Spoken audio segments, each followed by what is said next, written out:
listening to the Casual Fanatics Podcast.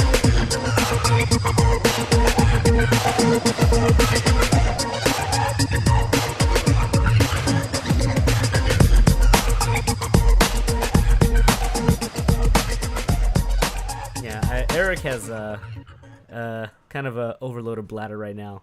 But I think, if you were here, we could talk more about Pickle Rick and Tiny Rick and how Tiny Rick won the little poll that we put on. What say you, Sam? I think that's funny. I mean, the Pickle Rick episode, I think, has a little more action appeal. Yeah, definitely. It's definitely a John Wick. Yeah. Yeah. Not rip off at all.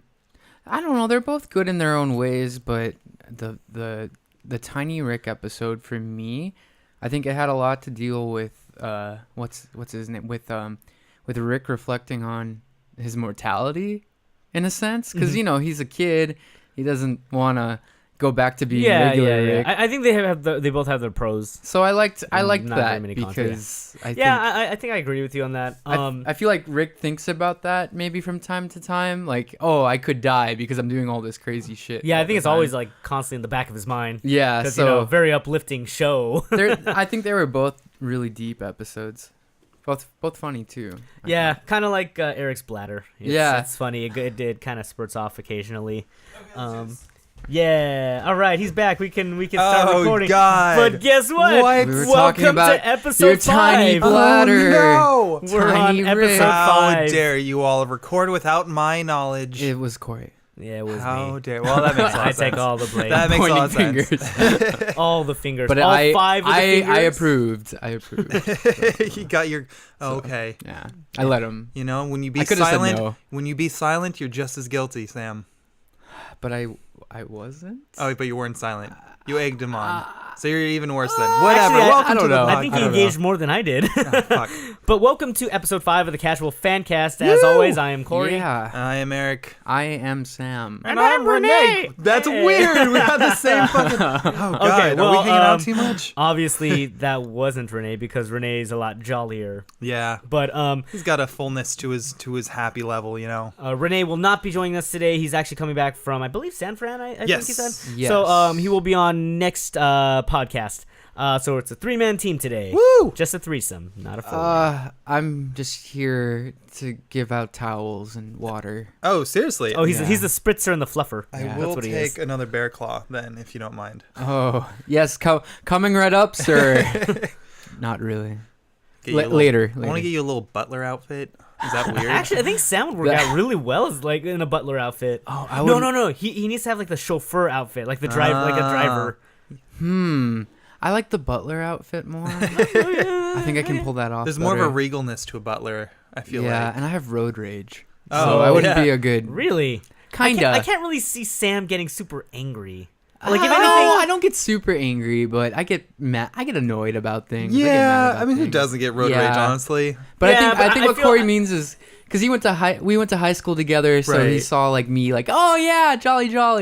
Well, I think you talk through your frustrations a lot more. I guess. Like you're very like you're like I'm getting frustrated, but you're level about it.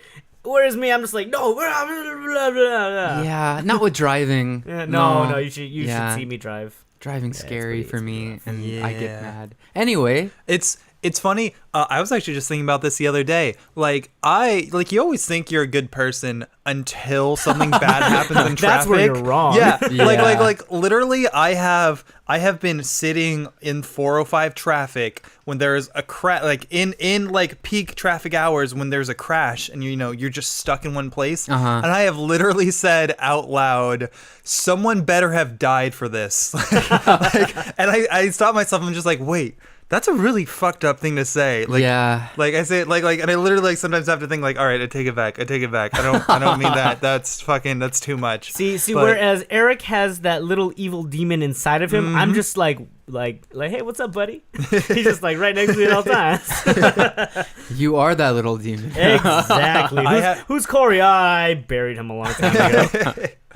Anyway, welcome to the podcast. Yes. We're actually thank recording you. this about a week late. Stuff came up. We weren't able to record right away, but we didn't want to miss another week.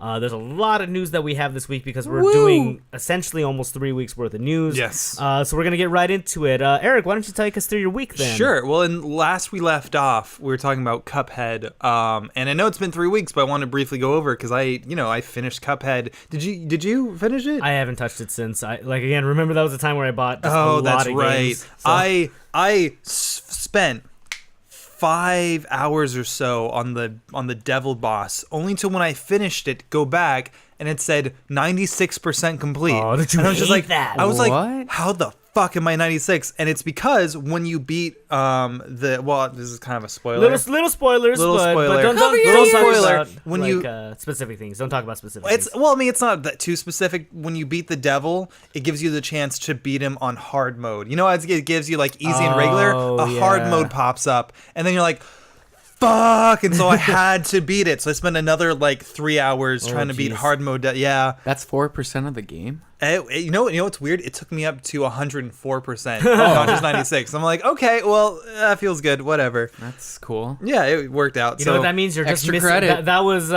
It took you up to 104. That just means that you're missing the extra 4% that was gonna be 100. So it's really supposed to be 108%. God damn it! Don't tell me that. No, I finished the whole thing. Fuck it. Fuck you. Fuck this game. I'm done. I'm out. Exactly. What else have I done since Oh, real then? quick. What's your favorite charm?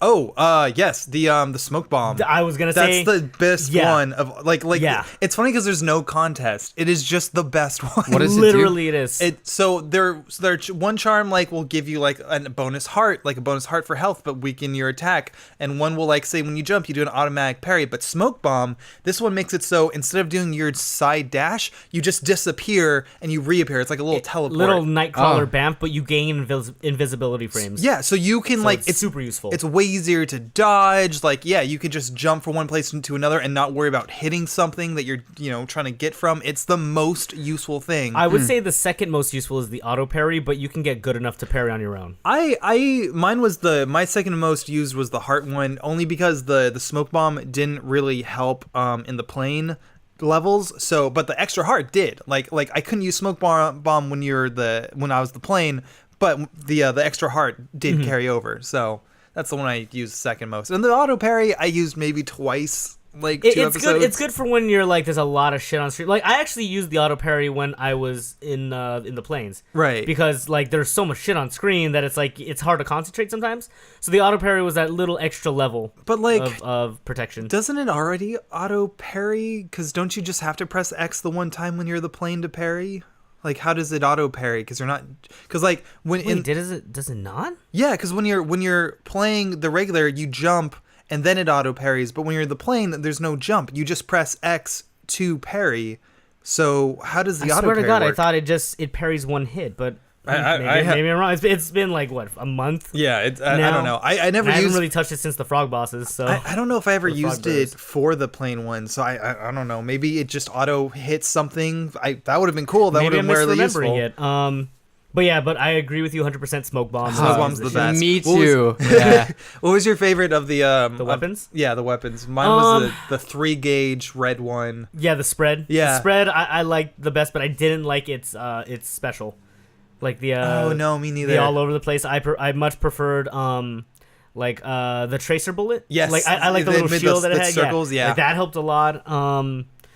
Yeah, the red special with all the spikes firing everywhere. It wasn't great against bosses really. And that was most of the game. So Yeah, it's like, yeah. So, but I always kept my normal. Okay. My normal gun, like you always have that on. I'm imagining definitely. all this in my head, by Yes.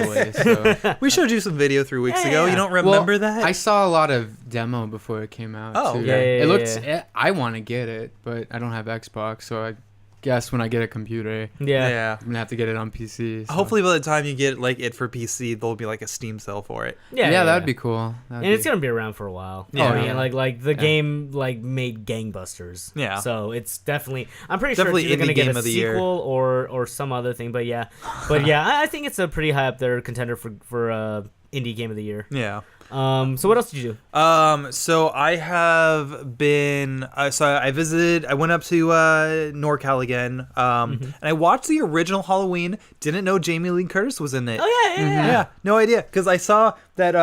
I saw her. There's like an ad with her now today. Jamie Lee Curtis with Mike Myers, and it's just like some nightmares never end. Mike Myers, like James or Austin Powers. Isn't it? It's Michael Myers. Michael Myers, yeah. Well, but Same thing. so I realized like I didn't realize. Wait, why is Jamie Lee Curtis? I don't get it. I didn't realize that's like where her career started. Was like that. Like yeah. Is that where it Oh. started? I know that's where like one of her big breaks, but I don't know. Is that Maybe where she like started? just big breaks. You know, it was early in her career. Yeah. Okay. She didn't do good. She was terrible in the movie. She Yeah, acted I mean, terribly in it's it. like it's a slasher film. It's a slap. from the 70s, Yeah. right? It's Yeah, 70s, Late right? something 70s, something Yeah, around late there. 70s. Yeah. Yeah. I never cared for the Halloween franchise. I Me liked neither. Yeah. I liked Friday the 13th a lot better.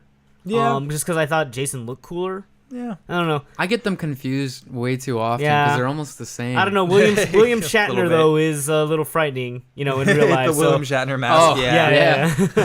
I forgot about that. So we watched that. Did you guys have you guys watched Big Mouth on Netflix at all? That was part of my week. I watched all of it. It's fucking I watched all of it, and then I tried to make Ileana watch it. She watched about 8 episodes, and like the amount her head shook, like her head was swiveling at how much she was just shaking her head at it, at the ridiculousness. I fucking loved it. Nick I wanna Kroll and say John I Mulaney love are it. great. I loved it, and I loved how I hated the animation style. Really? Like I didn't like. I'm like, God, this kind of looks shit, but I love the fact that it looks shit. I didn't think it looked shit at all. I thought it was like standard. not bad quality, but it's just an aesthetic design that I don't like. Yeah. But for some reason I like the fact that I didn't like it So because this it's is a just like cartoon. It's a cartoon. it on is a Netflix, cartoon on yeah. Netflix that has to do around it revolves around middle schoolers and Puberty. puberty. Oh, which is okay. but like when I thought about it, it's like I don't like this. All the animation looks awkward. Wait, that's it. It's That's the supposed to point, look yeah. awkward. So it's just like okay, I love the fact that it's not sitting well with me. When anyone would kiss on screen, it was the most like Yeah. That's exactly why I'm like, oh god, this is like yeah. terrible. Like the style's terrible. But wait, that's the point of it. Yeah, Like, it's supposed to. Yeah.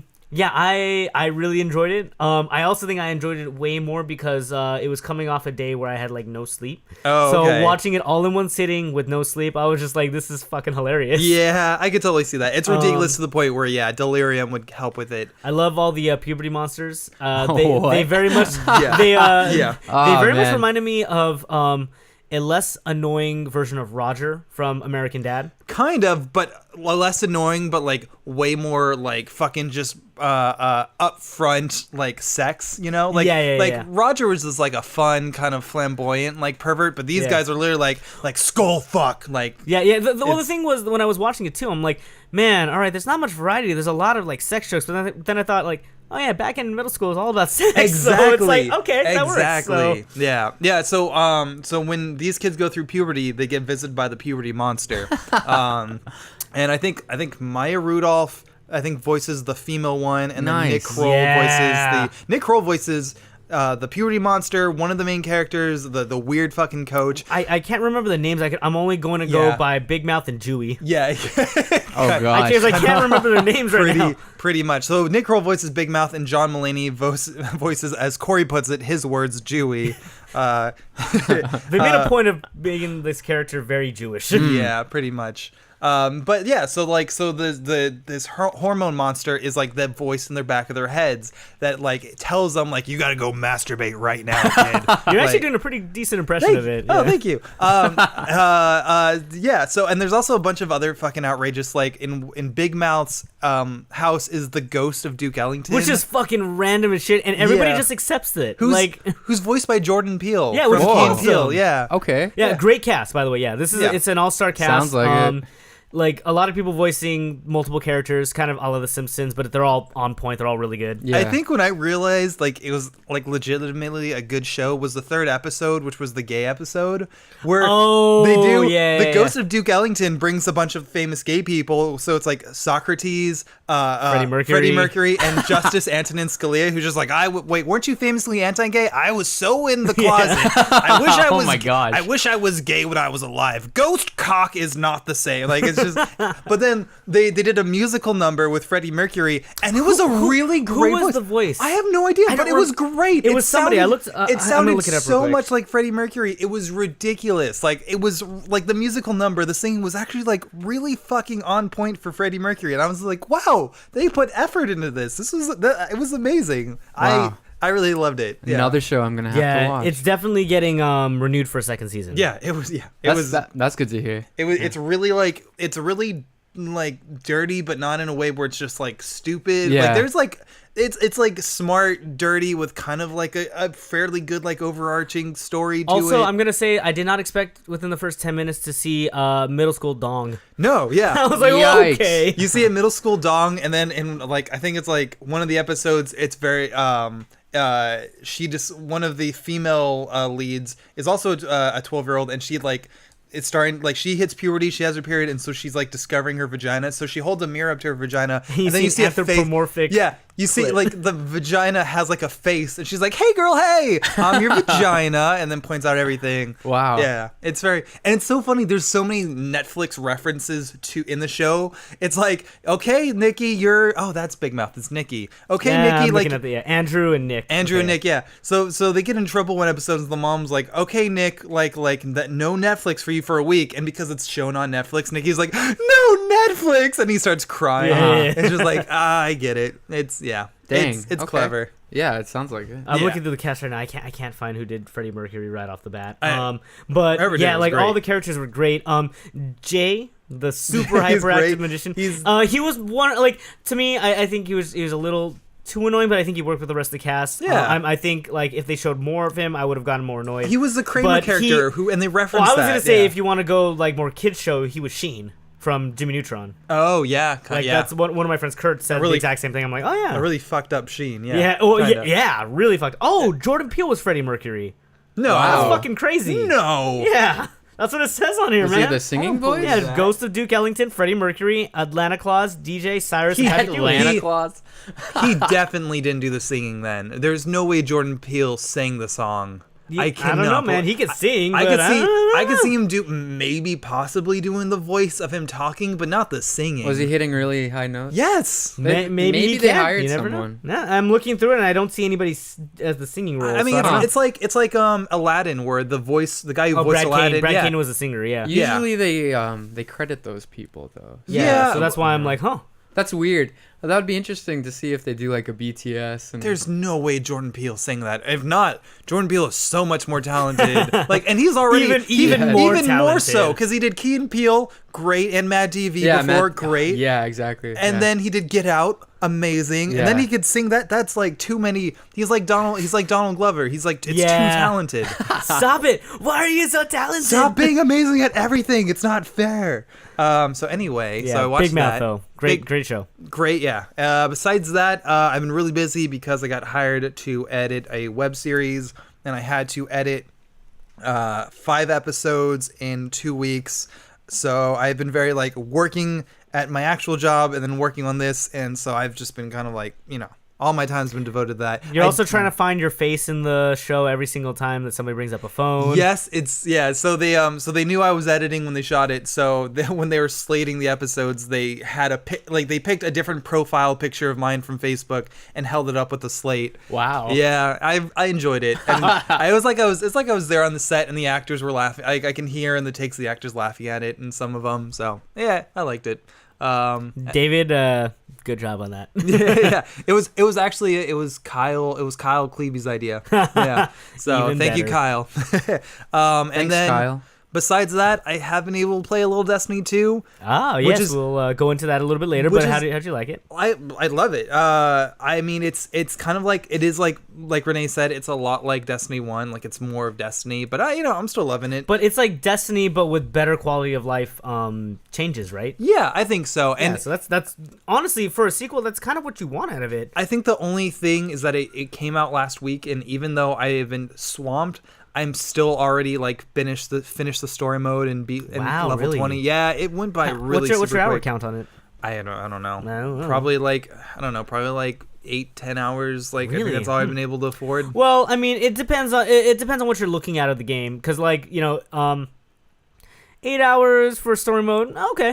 It's no, yeah. I mean, it's definitely like the story mode small. is just to get you to level 20, so then you can, get all the higher gear and do the right, because it's all yeah. about like raids and all that. Yeah, and exactly. stuff like that. Raids and Okay. Crucible and like fighting each other and all that. So yeah, it's still good. But that's basically been my week in a nutshell.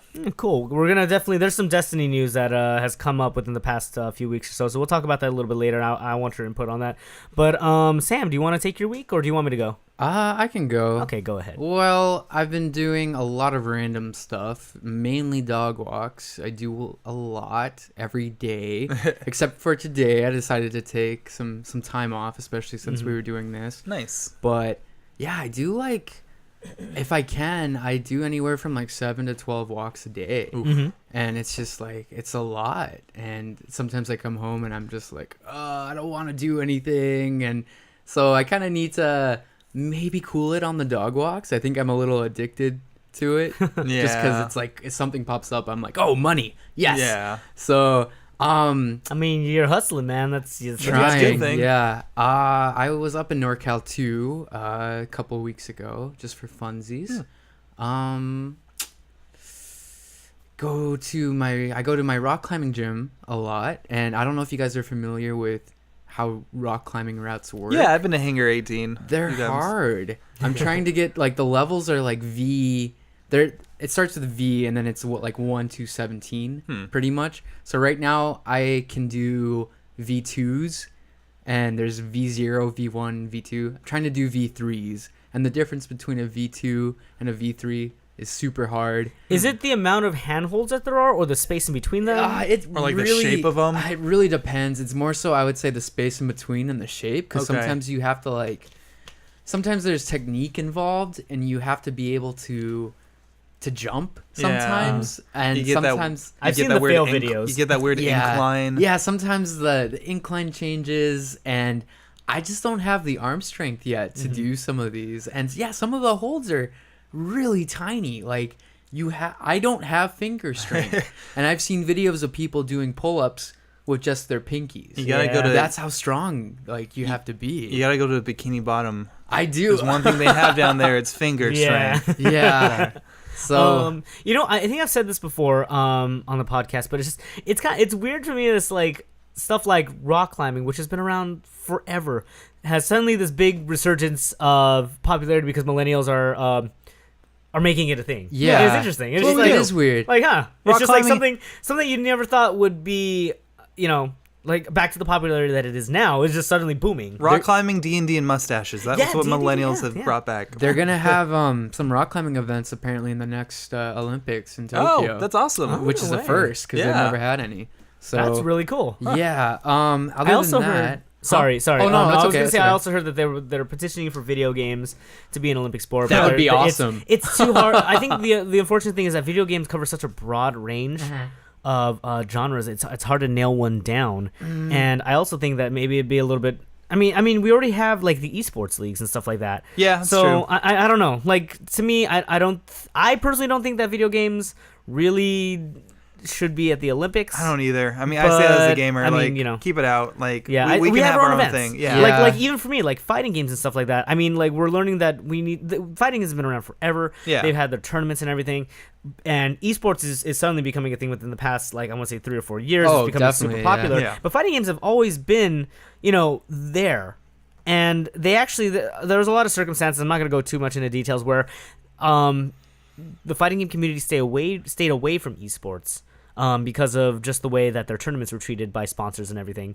So it's like even the fighting games being removed from esports is I kind of like that. So like the general term of esports covers a lot of genres, so it's kind of hard to put all that into the Olympics. I kind of figured esports was mainly just MOBAs though. Like fighting there's games shooters. and MOBAs. There's shooters. Are there shooters there's in racing video games. Yeah, there's all kinds, dude. There's Rocket League. Oh, like okay. Rocket League is Rocket League, huge. yeah. Like it's crazy how big video games have come up again in the past 10 years that it was. I feel like whenever I see like them being hosted on ESPN or TBS, it is like the MOBA games. It's Actually, League it's of on Legends TBS. I didn't know that. TBS did some big esports thing. I don't remember okay. what, but I remember thinking like, oh, TBS, okay, sure. I think the biggest things right now are Rocket League and Rocket League, Dota, League of Legends, League of Legends, definitely, and yeah. Overwatch. Those are the biggest ones right now, I think.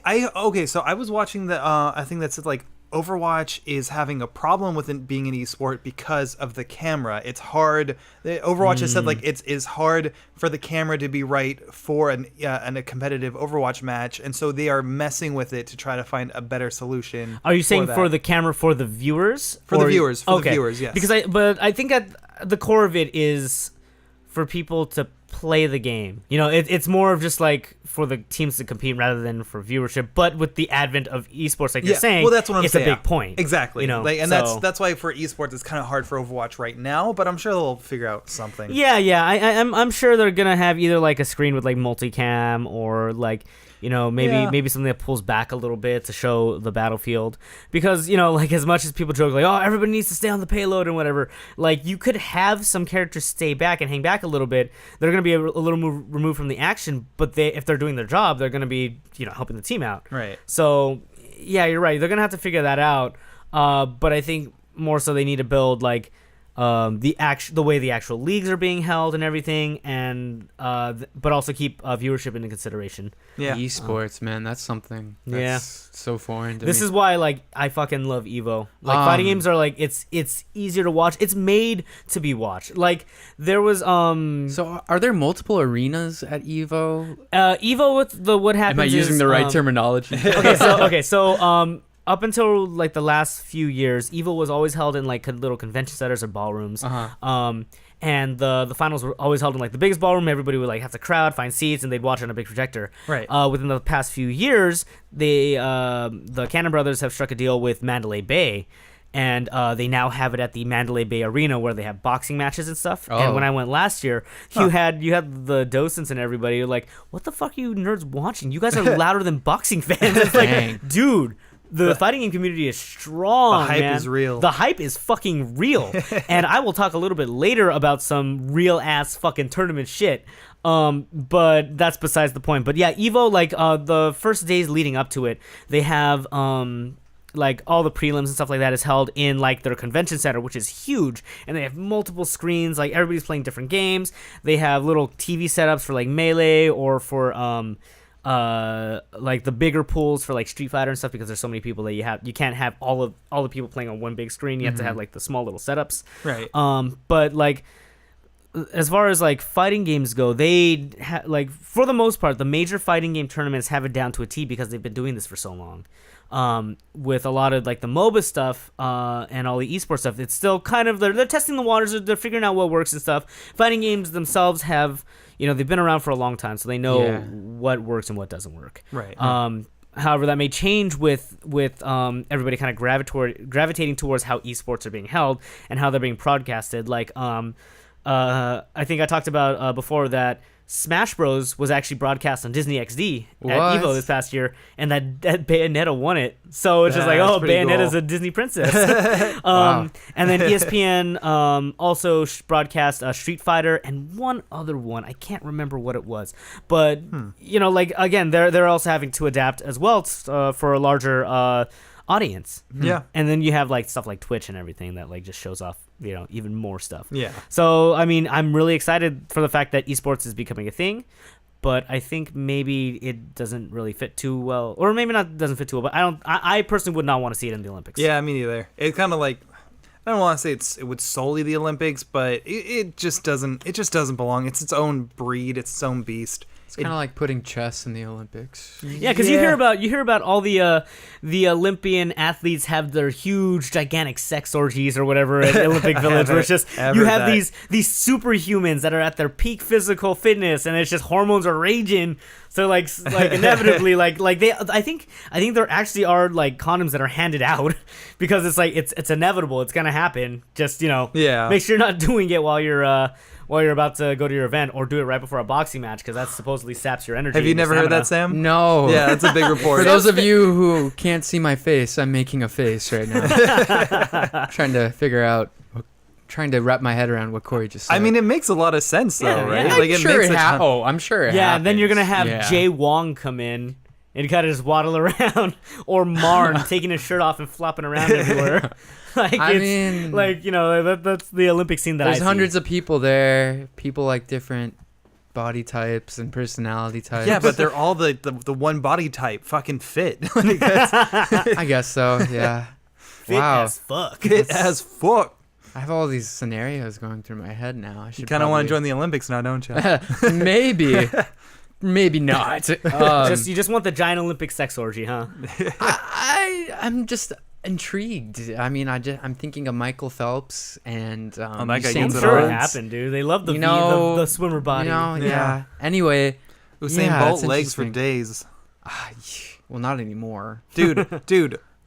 Usain Bolt would be the best fucking lay. He has the best stamina. Well, he would of be. Or, literally or would anybody. would he just be too fast? Or would he just be too fast? And then after he's done, he's like pointing to the stem. Like, Yeah. Pretty much. I guess that's a good point. Yeah. I wonder what the poll is for, like, nah, you don't want to get with them. They're too fast. Like, because, you know, they're the sprinters. No, what you want to get with are, like, the The rowers. cross country. We want the cross. I was thinking rowers, because they marathoners. gotta, like, the marathoners, or like Yeah. if you're in the Winter Olympics, like what is it called? Where the cross country skiing, where it's like they ski and then they Oh, God, cross country skiing. shoot. Yeah, I guess. I I don't want know. to say I work at the ski channel. I should know this. I want to say Alpine, but I don't know that for sure. I'm fucking bad at that. Hey, speaking of which, sorry to go off. We're going off on real tangents. Oh, it's but like fine. you work at the surf channel / ski channel, right? Uh-huh. Do you actually go up to the events that much and videotape them? or? We go to the ones in California a lot, the WSL events. They've never sent me to a skiing event. Okay, no, that's what Yeah. I was going, because I know you go cover the surf stuff a lot, but I was Yeah. like, man, that must be really cool to go out and cover the. It would be skiing cool if events. there was money to send me there. Yeah, true. All right, sorry, Sam. We went very off topic, but That's about it. that's about it? I've been playing Shadow of War a lot. It's really fun. how are you liking the microtransaction stuff? Has it become a problem yet? So you mean what exactly do you mean? Because I I'm don't talking think about I've, like I don't think the I've loot boxes and stuff like that. Because what a lot of people are griping about, and it's very well founded, their gripes, but like Shadow of War kind of changed up the way that they have like the orc system go. They now added like loot boxes and stuff that, you know, level up your orcs, and it takes forever to do that. So people are saying that it's kind of gross because it's like, oh, they just wanted to put microtransactions into a game that didn't really need it. I haven't hit that point yet. Okay, because I was gonna say Yeah. some people were saying, yeah, it's gross that it's there, but I haven't had a problem with it because I didn't really need it. Right. Yeah, and I'm not even at the point where I can like control orcs yet. Like, Oh, okay. I can give them death threats and stuff, and But you can't make them your interrogate slave them. yet. No, I can't do that yet. I'm not Okay. that far in. Did you guys can see the shame video? them. Yeah, did you Yeah. guys see the video? shaming videos are hilarious. Oh my! There's a video out there that I just saw that they kept shaming one orc from like level set like 12 to 8 down to 1 to 1 to 1, and literally the orc stopped being able to speak. It was just like you got me embarrassed. You made it so all the other orcs picked at me. And so people are saying like, wait, did they make the orc mentally challenged, or did someone cut out its tongue? Like what is wrong? Like, it's really fucking creepy. Yeah, I It's wanted like to its say mind maybe, is gone. Maybe like broke down. It was just Yeah. like, But he can't. He's not even that. It's just like it's really fucked up like that. I can't shame orcs yet either. But like when you do, let us know. Yeah. How weird Wow. would that be if like your life was like restricted, and that way it's like you can't shame this person yet. You're not leveled up. I know, right? That's basically fucking high school. Yeah, When you, actually, it's like try to like it's like, oh, you're not leveled up enough to tell this guy off. yeah, pretty much, pretty much. I mean, I'm not too far in the story, but I've been fighting a lot. I've been trying to kill a lot of captains, and Okay. it's a lot of fun. How are you liking the story? Because I've been hearing that some people are like, wow, they're taking a lot of liberties. Yeah, it's a lot like it feels like I'm playing Lord of the Rings, pretty much. I heard there was a controversy with the spider. Yeah, we queen. talked about this. It was about Yeah. That's right. sexy spider Shelob. Damn, I keep And forgetting. how like originally like Shelob wasn't just a spider, she was a demon that happened to take a spider's form. Well, Right. Yeah. So it's like they're like, okay, that's fine, that's understood, but you could have come up with a less hacky idea than just Video making her a game sexy trope. demon lady. They could have kept her Yeah. as a spider too, or you something know? else, like it's- it was just kind of hacky. yeah. Yeah, I don't know. Story is okay so far. I feel Yeah. like I'm not deep enough in to really be able to like give a judgment on it. Right. But there are a lot of glitches, I would say, Mm. and it kind of throws the game off sometimes for me. Like, are they bugs or are they just like Like, for example, like I'll be fighting someone and then something happens and then that orc that I'm fighting just kind of disappears. Huh. It doesn't that's a big bug. It doesn't Yeah. happen too Jeez. often, but like sometimes the fighting is kind of clunky. And How often are you turning how often are you quitting the game and turning your system off? Because I'm wondering if it's like a memory leak or something. I play only like a couple hours, like every couple of days. Yeah, that shouldn't be happening. Yeah, that shouldn't be happening So- at all then. It's weird. It's Weird. It does happen and there's other things like I guess like audio glitches. Like audio will go in and out sometimes, but I don't know. We'll see what happens. I'm trying not to let that affect how I think of the game so far. Yeah. Just because I'm not even that far in, so we'll see what happens. I mean, as long as you're enjoying it at the end of the day, I think that's a good point. Yeah. Yeah. So, Okay, cool. So I wanted to ask you guys because the Screen Junkies put out their, or no, not Screen, I guess Games, I guess it's Smosh Games. Smosh Games put out their honest trailer for Shadow of War, and they referred to. I'm not a big fan of Lord of the Rings at all, so I want to ask. I want to ask what you guys thought. My heart. They said that Gollum is the Jar Jar Binks of the Tolkien universe. Is that true? What do you guys think? No. Yeah, I didn't think so either. I No, never not got at that all. impression. Gollum is a very pivotal point in showing how much the corruption of the ring Jar has Jar's, hold over people. Jar Jar's but a like, really pivotal point about the corruption of George Lucas, but no, it just shows how George Lucas doesn't know how to create characters. yeah. Well, okay, so that's what I want to ask. Yeah, no, Wow. he's not the That's- Jar Jar Binks. Are they I thought it was a straight weird up just line. basing it off? I don't like honest trailers. Yeah, if I'm you gonna be said fair, that. I don't You like said honest that, trailers. yeah. I can see how people would think that though about Yeah, Gollum, but, like, I think it's a lot not. of- It's not the same. I think Like, what he's not the the problem same is as a Jar lot Jar. of the people that say some of the stuff only know of Lord of the Rings through the movies. Right. Yeah, yeah. And it's like I can understand where they're coming from, but then when it takes off and that becomes a zeitgeist of the franchise, it's like that's not right. Yeah, I like get the whole ya. like honestly the Shelob thing, it's like I remember that Shelob is like the spawn of Ungoliant or whatever, who's like Yeah. a giant, who is also a demonic spider. Yeah. But I don't think it really crossed my mind that I guess Shelob just chose that form. I mean, there's like a really rich like history to Middle Dude, Earth. the and Silmarillion is literally just a Bible. all of the gods and like Yeah, the powerful Mire. characters. So Because like I the mean, wizards technically being angels is like Yeah. a whole like Yeah. thing. Huh. Interesting. Yeah, Uh-huh. like there's a lot of Christian elements to it. Lord of the Rings itself was based off of Tolkien's experience in World War One, I believe. Really? Or was World it War two? Two. World War Two. Yeah, I I was like, think. yeah. No, Huh. actually, Is it World War One? I I'm don't not know. sure. I don't Because know. Lord of the Rings came out in the 50s. Yeah, well, it was. The Oh. Hobbit came out in the 30s. Oh, It if must was the it must 30s, have it been must have World the War. 40s. It must have been World War Two then.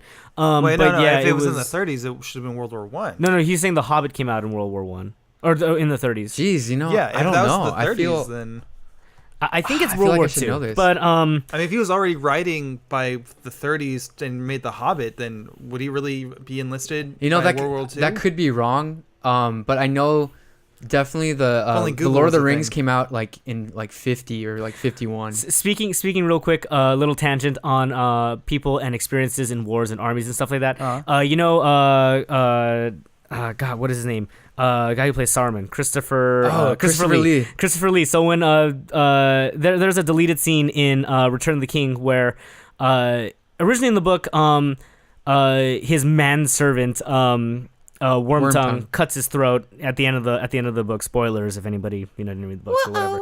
But there's a deleted scene in the Return of the King where Wormtongue, fed up with how Saruman is treating him, stabs him in the back, and Peter Jackson's trying to direct Christopher Lee, saying, "Oh, okay, so when he stabs you, just let out a scream and then tumble forward." And Christopher Lee just goes, "Stop. Do you know what it's like to get stabbed? I was in the army. I did a lot of stabbing. Damn, son. I'm gonna show you how it is. Damn. There's no screaming. Oh, yeah. You get stabbed, and there's this gasp of air, and you're just done. Yeah. So like in the Holy It's shit. in the special in features. the, I remember it's that. in the deleted scene. There's a very real just like stab, and you see Christopher Lee just go, Like Yeah. like the air is escaping from him, and like he dies in a realistic way according to That's Christopher Lee. awesome. So yeah, so like that's dude. Christopher Lee was badass, man. He's super metal. I do want to just go back. Yes, Tolkien was in World War One, and he wrote Lord of the Rings while World War II was happening. Okay, that's what Okay. it was. Yeah. That's a little Dang. confusing, but yeah. Yeah. So yeah, there's a lot more stuff than what the book than just what the movies have shown. Yeah. And I if I recall, the people who did Shadow of War ran everything through the Tolkien estate to make sure that what they're doing was at least in line with the source material. Yeah, Right. I mean, it's the same Gollum from the movies. In Yeah, the, it seems like in the it. games, so it's pretty crazy. Yeah. But I do appreciate that. I mean, unlike like Eric, I mean, I like Lord of the Rings a lot. Like I No, loved it. No. As a, Sam, I'm right up there with you. yeah, I'm there with the Clerks 2 analogy. Yeah. Where here's the first movie and he just walks. Here's the second movie, he walks. Yeah. Here's the third movie, he walks, drops the There he ring, goes. shrugs. Even the fucking trees walked in that movie. Yeah, I mean that's which like I think I'm at the level of like I'm like that's a great joke because honestly that's how it's portrayed. pretty much. Yeah. Yeah. But like okay, real quick, Sam.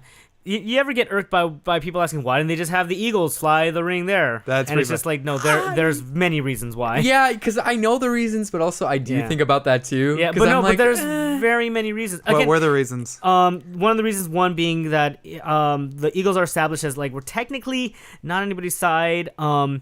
Even though in the movie they're very much portrayed it because it's like, oh, big, Deus Ex Machina, here comes the Eagles. But it's like they've stated like, oh, we're not gonna fly you near men really because they're gonna shoot at like even men, like they're gonna shoot at us because they think we're gonna steal their sheep. And to be honest, they're kind of right. So it's Okay. like if they fly towards Mount Doom, everybody's gonna see them and they're gonna get shot down. So Okay. there's a lot of stuff like that, but also with books like The Lord of the Rings and even like Harry Potter, there's this idea of things happening a certain way. Like things need to happen a certain way for things for everything to work out. Okay. Like like Frodo's meant to find the ring, Yeah. just as Bilbo was meant to do it. So it's like they were meant to do it in this way, and it's like okay, that makes a lot of sense thematically, but I can see why some people would have some issues with it in like a movie. Yeah, because doesn't Gandalf already kind of know how things are gonna play out, and he's He's just trying kind to of move there the to help pieces. Yeah, he's people. trying to like. Right. Because Gandalf is really them. powerful, but he's not supposed to like directly. I mean, Corey just said do he's like an stuff. angel. Yeah, Yeah, right? they're straight up Yeah. angels. Yeah. the Okay. Maiar. Huh. Yeah. Also, I think the Eagles can only be summoned a certain amount of time, right? Yeah, Like, there's a counter. There's there's like 3 or 4 times. Yeah, and you can't replenish that. It's a or something. strong. It's a strong spell. It's like an 8th level. I guess so. Yeah, you gotta know when to spend it. Like But that. I remember reading that. It's like because Gandalf is the one. Yeah, who it's like summons twice them. you've borne me. I'm. So it's like his please, special ability. Well, it's just like they're doing him a favor. Yeah, Right. yeah. Like because right. they're their own people. Because they save Yeah. him from the Tower of Orthanc. Yeah. And he's like, and even they even say like he's like, where can you bear me? He's like, well, I'm not gonna take you. I'll take you as far as this, but I ain't taking you any farther. worst Uber driver ever. He basically does. He drops him off at Rohan. He's like, you know what? Yeah. You can find your own Uber from there. Oh, you're not gonna tip here? Yeah. Take you to Rohan. Okay. Well, I should probably give the movies another chance. Yeah, I mean, like, if you're not gonna like them, you're not gonna like Yeah. them. But like, I think for like Sam and I love them. Yeah. So like, there's a lot of stuff. You that guys can also, I discuss. think, like Star Wars more than me. Yeah, I mean, No, like everybody has their own probably. likes and stuff because Yeah. you like a lot more like TV shows and stuff than like I Yeah. do, and like network stuff. I was gonna say this. I forgot to put this in my week. You guys don't play D&D at all. And Well, not more so Corey, but But Really? go ahead. Ah. Go ahead. So go we ahead. so I started a campaign with friends, which we all start at level 17 to see how nuts we can What? get. It's Okay. he just started us off at 17. okay. It's fucking nuts. Yeah. it's awesome. And on top of that, he let us pick like a couple legendary magic items and a couple of like rare ones and shit. So I have like 29 strength because I have like the Storm Giant's belt. And I'm a bard, so I also have I attack twice, and I have a sword that lets me do a bonus attack, so I can do 3 attacks with this plus 9 strength. And I'm a bard, so I have all those fucking spells and shit. And you're experienced at this point, right? Like this isn't the first. I've been D&D? playing for about a year now. Yeah, Okay, this so is you're probably a like little- my you're 4th or experienced 5th then. campaign. Yeah. Okay. Wow, you're already through 4 campaigns. Well, Shit. they just kind of stop because people get busy, and then I start other ones. Oh, okay. Because my friend Dylan, he plays mostly every week, every Wednesday, and like they've been playing for like several months now, and they've only technically have gone 3 days through the campaign. It's it's very thick, and it also depends on the DM, on who the DM is. Yeah, because the DM that they have is amazing. It's a cool idea. So in D&D, there's these planar kind of things, like there's a different planes of existence. So this campaign revolves around us being hired as like the strongest people in the world, because we're level 17 and we built a reputation in this world, is to escort the ship as they travel the river Styx that connects all of the planes. And so we just do like a few sessions will get us through each plane, and fucking cool. We fought a Medusa on this first one. Man. It didn't go well. Someone died. Any I had to use mind flayers? No. And I actually don't know what that is. When I play D&D. It comes up in Stranger Things. Oh, okay. Which I guess is also part of your week that you missed. Yes, I've watched 4 episodes. I need five more to go. I meant to watch. But Sam, what else have you done? What else have I done? Oh, we're still on me? Yeah, we're technically still on your week. We jumped back to me for a little bit. I mean, there was our scary movie thing. Oh, well, scary video game thing. That we did. Movie. I don't know why I say movie. I guess because we switched it went pretty well. We so every year I do. Usually it's on Halloween, but this year because Halloween fell on a work day, I scheduled it for like a Sunday. Nice. We play horror games every year. Which I'll go into during my week. But Sam, I invited along. This was his second year joining us. It was pretty fun. He got pretty scared. I guess so. Yeah, I played one of the games. Kind of scared me. We kind of forced him to play one of the games. Yeah, I like to watch. Yeah. I don't like to lose years off my life. That's fair. But other than that, what else you do? That's about it. I mean, just like other random things, but not as important. So. All right. Well, then I'll take it from here. So you mentioned D&D.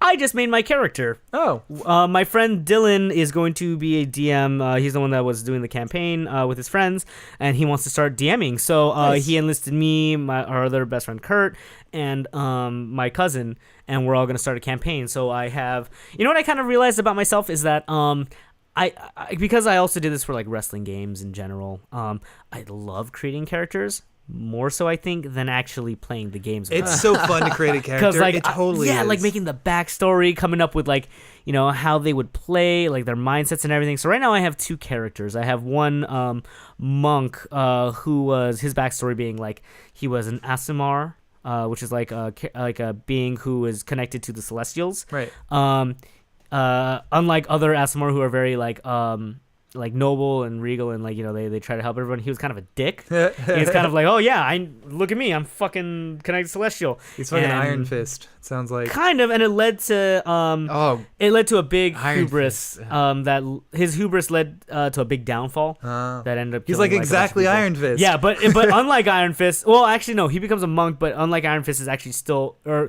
keeps to being very humble. Wait, Iron Fist dies? No. Oh man. Well, my guy doesn't die. Well, I know, but I mean, he might. I mean, it depends on how the campaign goes. I know your guy doesn't die, but I was hoping Iron Fist dies. And like I did the whole backstory for him. Like the reason why everybody died was because he got possessed by a demon and it made him kill everybody around him. Fuck, that's pretty cool. So like I've actually worked it out where there's a subclass for Aasimar called Scourge, and they have this ability called Radiant Light, and it's it allows them to just pour out all this energy from them, and it damages everyone around them, but it also damages them. So I'm kind of tweaking it and making it more of a homebrew kind of ability where it's like he is able to control the demon now and lets it out almost like the Satsui no Hado in Street Fighter, or just any other like, oh, I have a demon inside me, I'm gonna let it out. That's pretty awesome. So but it'll damage me at the same time as damaging everybody else. Which version of D&D are you playing? V5. Okay. Yeah. Right. So that's the most recent? Yes. So so we're going off of the handbook of there. So I got really excited. I also made another character who's a dwarf, who's a smith and wants to smith the best weapon in the world. Yeah, that's pretty okay. But I'm also looking at. Do you use figures? Sometimes I have for some campaigns and not for others. Okay, are you using like makeshift ones or just stand-ins, or what are you using? A group that I play with has these figures already bought, and they're just like, here, just pick from this box of them. Like, oh yeah, okay, because what you might want to do is if you have a little bit of money, I suggest checking out Hero Forge online. It is a custom character creator for figures, and then that's pretty cool. Yeah, it's really cool. I can pull it right up and show you right now. And I think it's about $30 for like a regular good standard. They just 3D print it. Yeah, unfortunately, I forgot this computer doesn't run it, but I'll show you it some other time. But it's 3D printed. They're really nice. Huh. You can even get it done in brass, but that's like $100. Oh, but like $30 gets you a pretty nice model and everything, and like you get to customize the armor that it wears, race, everything, blah blah blah. And they have more than just fantasy. I made like a Western, like almost Hellboy looking guy. Oh, that's kind of cool because now I'm just messing around with that because like I really love character creation. But yeah, I'm looking forward to that when I actually start my campaign. What else did I do? Now, wait, quick question. Did you guys do?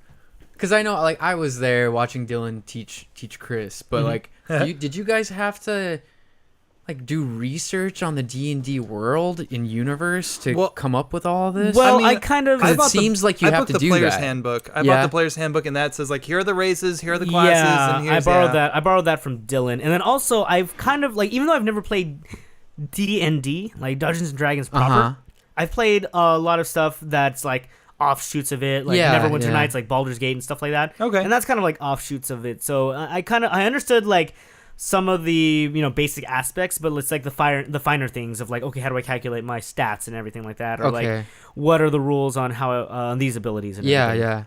Okay. It is a goal of mine too. I've talked about this podcast a lot, but the Adventure Zone. Now that you've started playing D&D, I suggest you listen to it because in the Adventure Zone, it's two. It's like a dad and three brothers. Two of the brothers have played D&D a couple times before, and one brother and the dad have never played. So it's great to like when you're learning, they're learning, and it's fun to like listen to them and everything. And one of my goals is to do a podcast like that and like have my own story D&D adventure. Yeah, I wouldn't mind that. There's also I think the best part about D&D is coming together and creating your characters and playing face to face. But there's also if we're not able to do that, there's also emulators online. Oh, and you could do it via like Discord. And everything. One of my campaigns I do Discord. That's like my Friday nights now.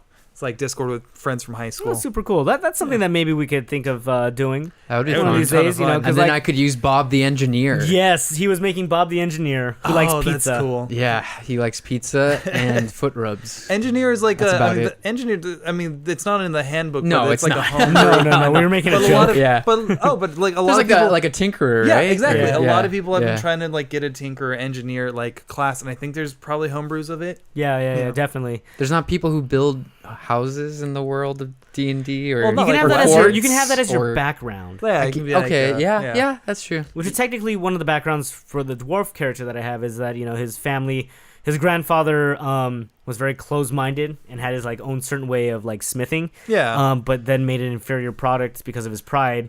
And the name was disgraced. So then the father was just like, well, the reason why is because he wasn't worldly enough. He also didn't know how weapons work because he never fought. So I'm gonna go be a warrior and I'm gonna resurrect the trade. Okay. And then my character's just like, okay, cool. My dad made it successful again, but now I'm actually gonna restore all the glory. Okay. By creating this master weapon and everything. So like you can have that as your background and like and build upon that. Okay. Build pun.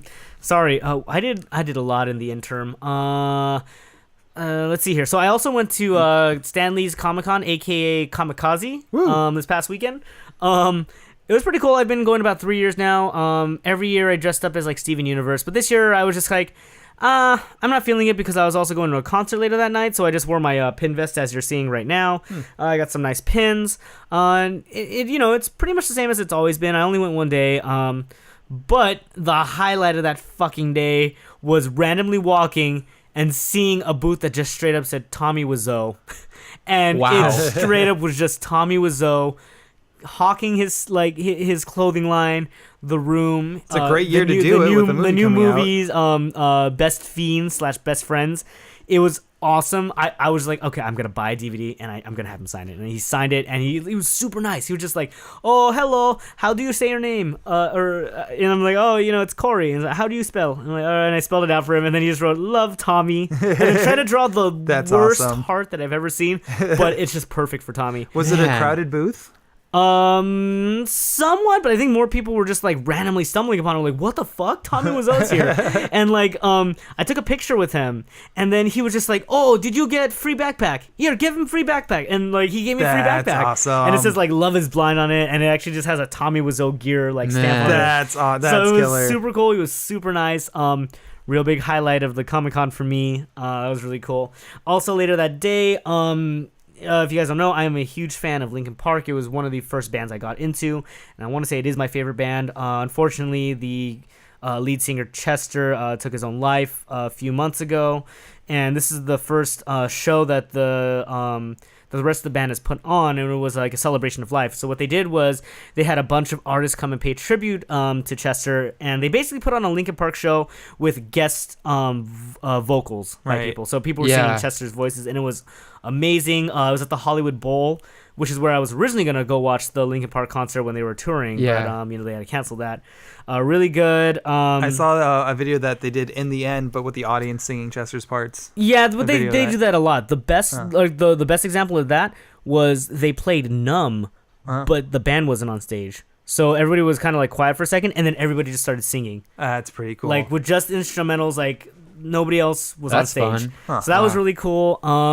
A lot of really good guest artists. Blink-182 came out. They played Miss You, and cool. then they did What I've Done. Wait, no, did they do What I've Done? They did one of the songs. But yeah, like a bunch of different artists came out. They all sounded really good. The band has stressed that like, hey, we're still grieving. We don't know where we're going from here. Right. I mean, but of course. like Mike, the other frontman for Linkin Park, he actually had a song that he said that he wrote like 8 days afterwards, because that was his way of dealing with it, was songwriting. So he said that even though we don't know where we're going right now, I wrote this song. This is like the first looks at it, and you're kind of like pulling the way of the curtain so you can see how a song is made.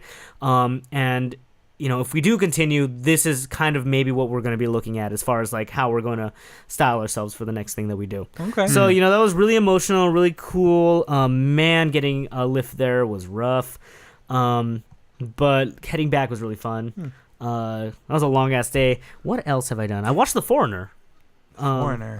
Sorry, Eric. You look like you were gonna say something. I was gonna say like Blink-182. I was gonna say like Blink-182. That's kind of weird. And then I remembered Blinkin' Park was a thing. Yeah, Blinkin' Park was gonna be a thing for a little while, but then unfortunately the whole tragedy happened, and that was rough. But I'm glad that they came out and they performed, and it was really cool. Like everybody they lost their shit. Yeah, that sounds amazing. Yeah, it was really cool.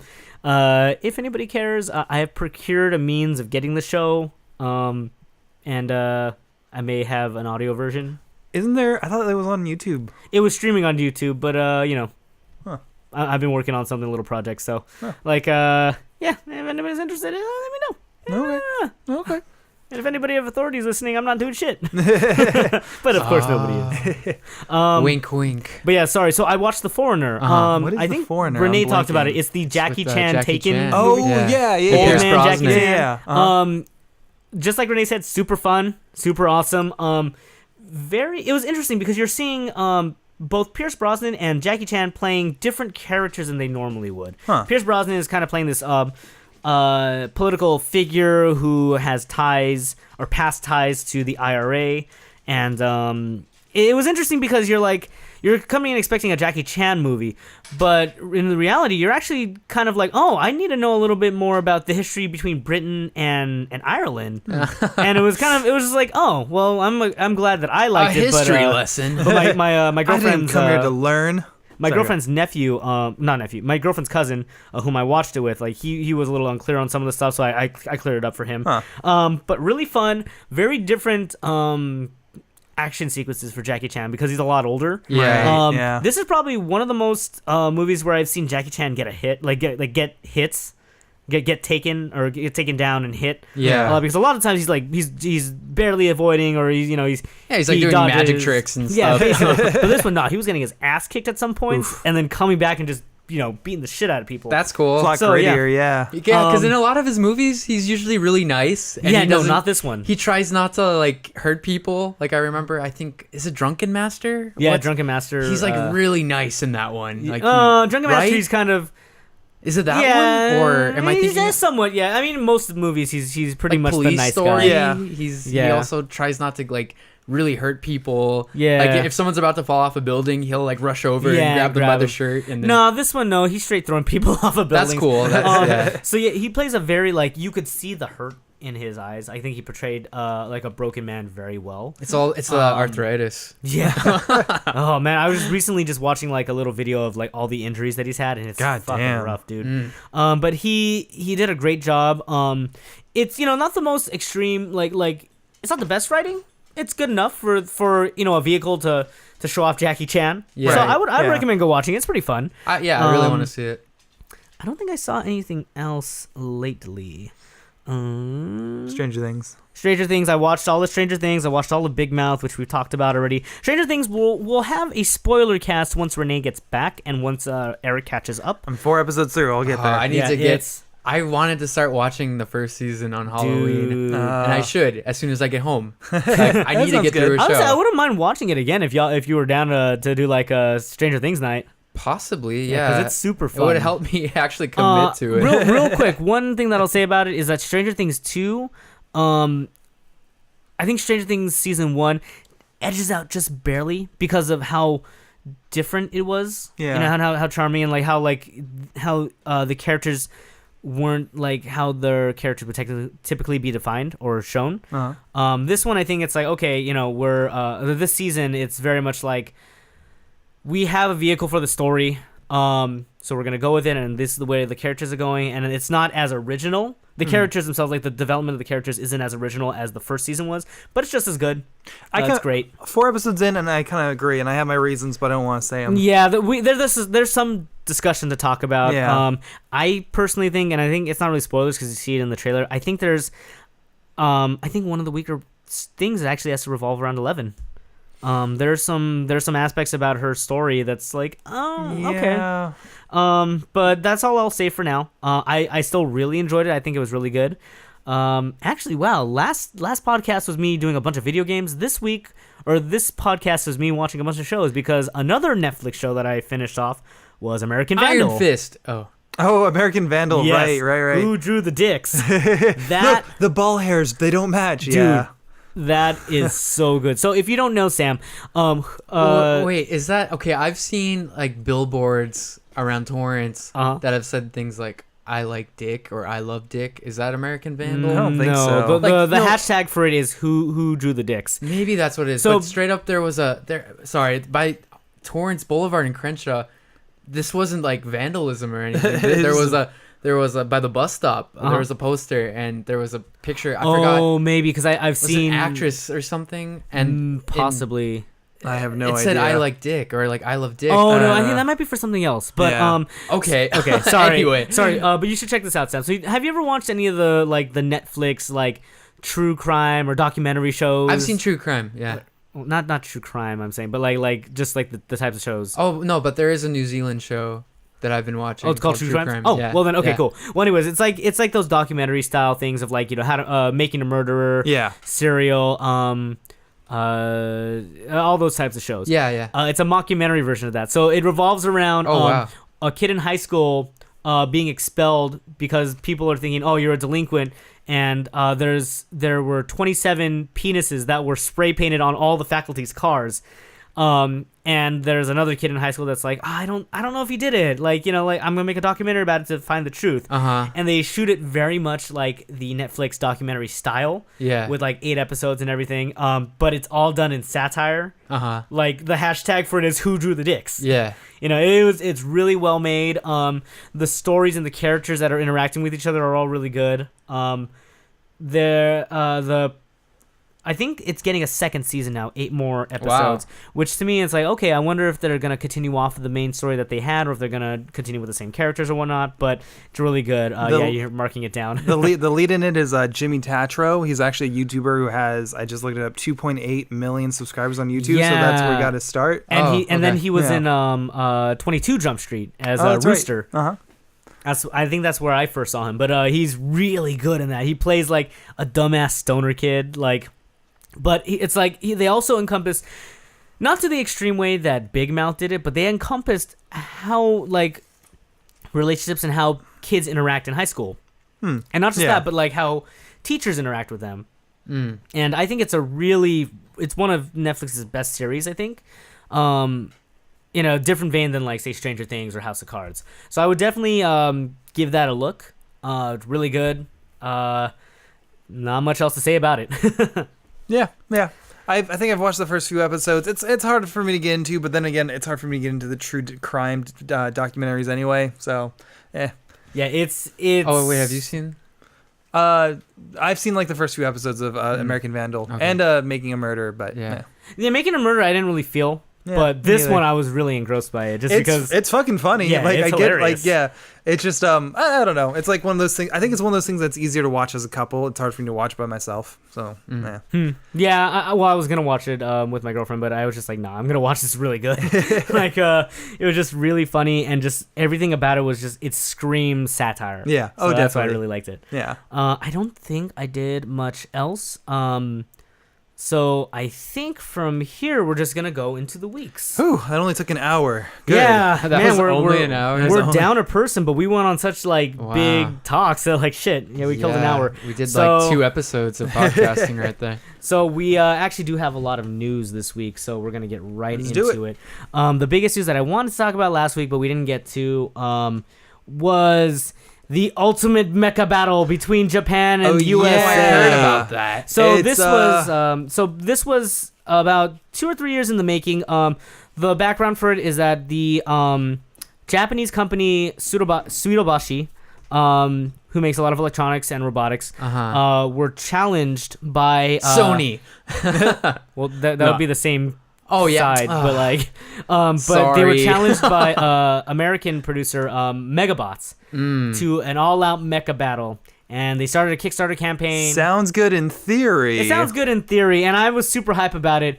But when the time came for the actual fight, it was very obvious that it was everything was planned out. It was very campy. There's a lot of like, unique camera angles that like otherwise wouldn't have been possible. Is that a gun? Yeah, they're using paintball guns, and that was because couldn't use real guns with like a person in it.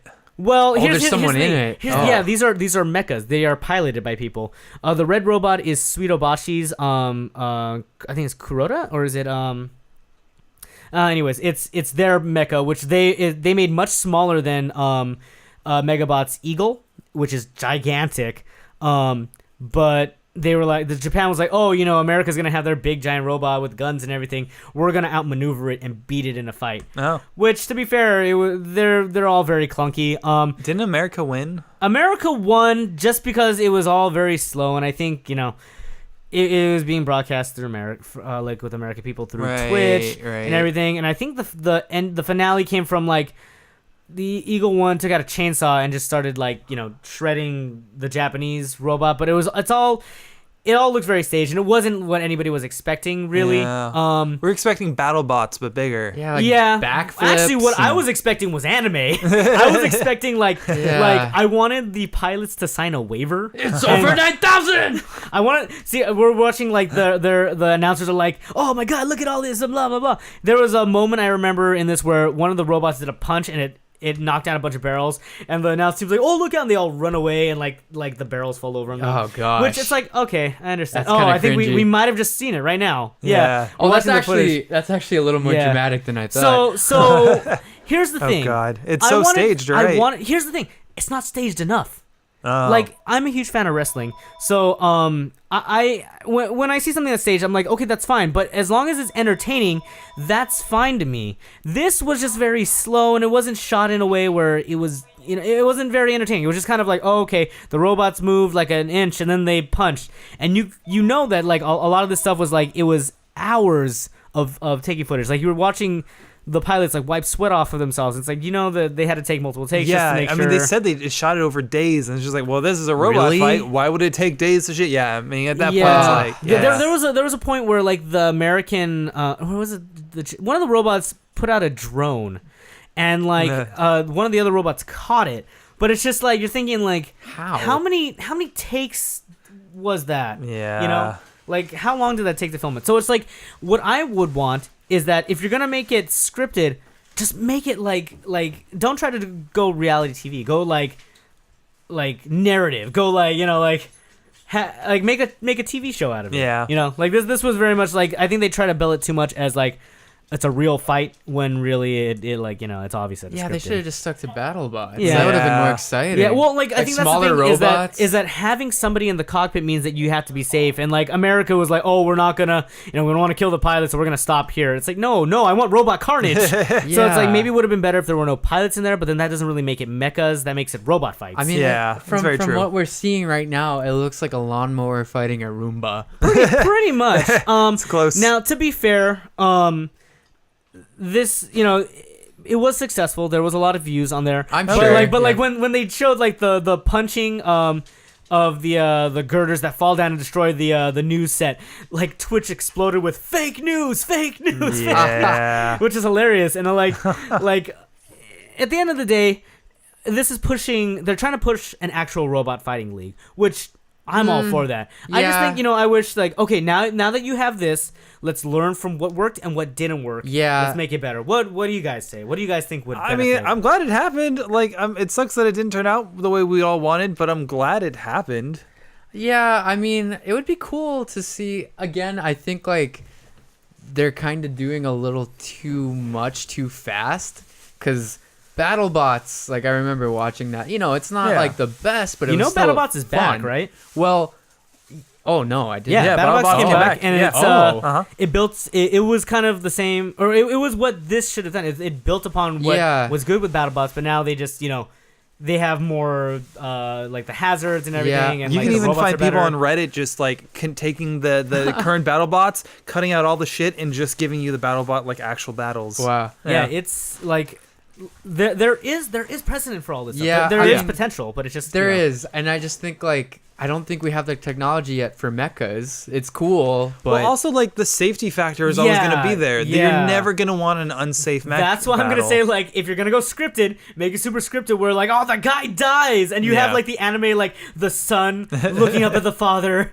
and like he's like got the single tear rolling down the eye, and like then he grows up and becomes a mecha fighter. But I mean, that's what I mean. It's just Like, like, come you know, what's the point then? Like, of having it be a mecha battle? I mean, if you are going to make it scripted, you might as well just do Pacific Rim. Yeah. Like, and I wouldn't mind that. I would love that. Like, just knowing, like, Just okay, more Pacific Rim. Yeah. Just like, you know, just like I think that the guys of trying to make it look too realistic or too much like an actual sport kind of hinders it. So either you go scripted or you wait for it to have enough technological advancements to make it exciting or shoot it in a I mean, different just way. because like if you have people in the cockpit, the robots are they're gonna have to move slow, otherwise you're gonna end up killing the people. I think I think there was inside. just so much hype around it that So it's it's like, weird. oh, we have to give the audience something. Yeah. And it's just like, and we understand that you have to give us something, but it just I don't know. I think it was more of a miss than it was a hit. Yeah, I think But that everyone would I'm agree on excited that. to see where this goes, you know? Yeah, I'd love to see where it goes. Yeah, agreed. I want to own a mecha one day. Oh, God. Oh, Take a mecha God. to work. Yeah. Be on the freeway, get out of my way. Yeah, exactly. I heard this discussion somewhere. Would you want to see full-on mechas like this, or would you rather see like exosuits? Almost like, you know how in Aliens, Ripley's in the power loader? Oh, Would you hell want to yeah. see battles like that? I think that'd be cool. I think that'd be cooler than Exosuits. what this was. Yeah. Well, would that be safe? No. Well, I mean, like, you could do it like with... Because you know that there's like fighting leagues, right, with like swords and stuff, and it's like they wear the battle armor or whatever, Right. quote unquote. Have something like that, maybe. Yeah, maybe something like okay. that, but on a bigger scale. Sure. Okay. Yeah. I don't know. I mean, just the idea of exosuits. I mean, they exist. Yeah, So yeah. it's a cool concept. Yeah. Yeah. Man, make it like Scary. We're gonna have like super villains walking Oh, yeah, around in the dude. future, just like That also means superheroes. and Yeah, superheroes yeah, true. and lots of vigilantes. When Oh everyone's my. a superhero, no one will be. Or Exactly. But speaking of being a real life superhero, this is what I want to talk about right now, guys. So I mentioned to Eric prior to this, and I think last week, that I really like Marvel vs. Capcom Infinite, even with all of its flaws. I think it's still a spectacular game. It's made even better now by the advent of the tournament that is happening. So there is now a tournament series for Marvel vs. Capcom Infinite called Battle for the Zones. And what it is, it's a series of tournaments that are being held throughout the world. Most recently, Canada Cup, which happened last weekend. So here's the thing, guys. It's not just a normal tournament scene, which is where a lot of people kind of like didn't realize. The winner of each tournament that is part of this series is actually given a physical Infinity Stone. And they have actual real-world applications. What? Oh. So let's put it this way: at Canada Cup, they put up the Mind Stone. The Mind Stone was gonna be the reward for whoever won. But I'm gonna go down the list real quick. So we have the 6 stones. We have the Space Stone, the Soul Stone, Time Stone, Power Stone, Mind Stone, and Reality Stone. We have 5 of the 6 right now. Okay, so I'm gonna read off what each stone does. All right, Space Stone. Control space itself and change your opponent in the bracket. In the final tournament that's going to be happening for all this, whoever you're fighting against, if you have the Space Stone and go, oh no, that guy's too good, I'm going to switch my spot. Put me in this bracket. So as long as you switch your place with somebody who's at the same... mean. Okay. Yeah, you could switch the opponent. I was thinking fight. like one of these stones would have like Apple Pay or some shit. Yeah. I was like, oh, what? Yeah, that would be, yeah. Okay. No, that like makes one sense. has like you can stick it on the refrigerator because Yeah. there's like a magnet inside. No, it's they're given a physical stone. They could use it whenever they want in the tournament. Oh, dang. And it Okay. allows them to like just like this for the Space Stone specifically. They could switch their place in the tournament Anytime they want, not just anytime one. they want. God damn. I think it's a one-time use though, but I'm not sure. Oh. It says that you can have up to 3 stones. So anytime you play somebody, you can play them for their stone, dude. Oh, Take shit. it. That's awesome. For the Soul Stone, you could resurrect your soul and grant yourself a second chance by erasing a loss. Wow. Damn. That's major, dude. Yeah. Like if you're down a set, you can like, nah, that didn't happen. Yeah. Like you didn't win. Just Dang. erase that shit. Oh, that sucks. Now here's the one that's the kicker. Time Stone. Freeze time and stop the opponent's stone. How do you do that? So it's like, oh, you're gonna use your soul stone to erase your loss? Nah, Time Stone. You're not gonna use it. Huh. You freeze time. They're not gonna be able to use it. So it counters all the other stones. It counters all the other stones. Interesting. Dang.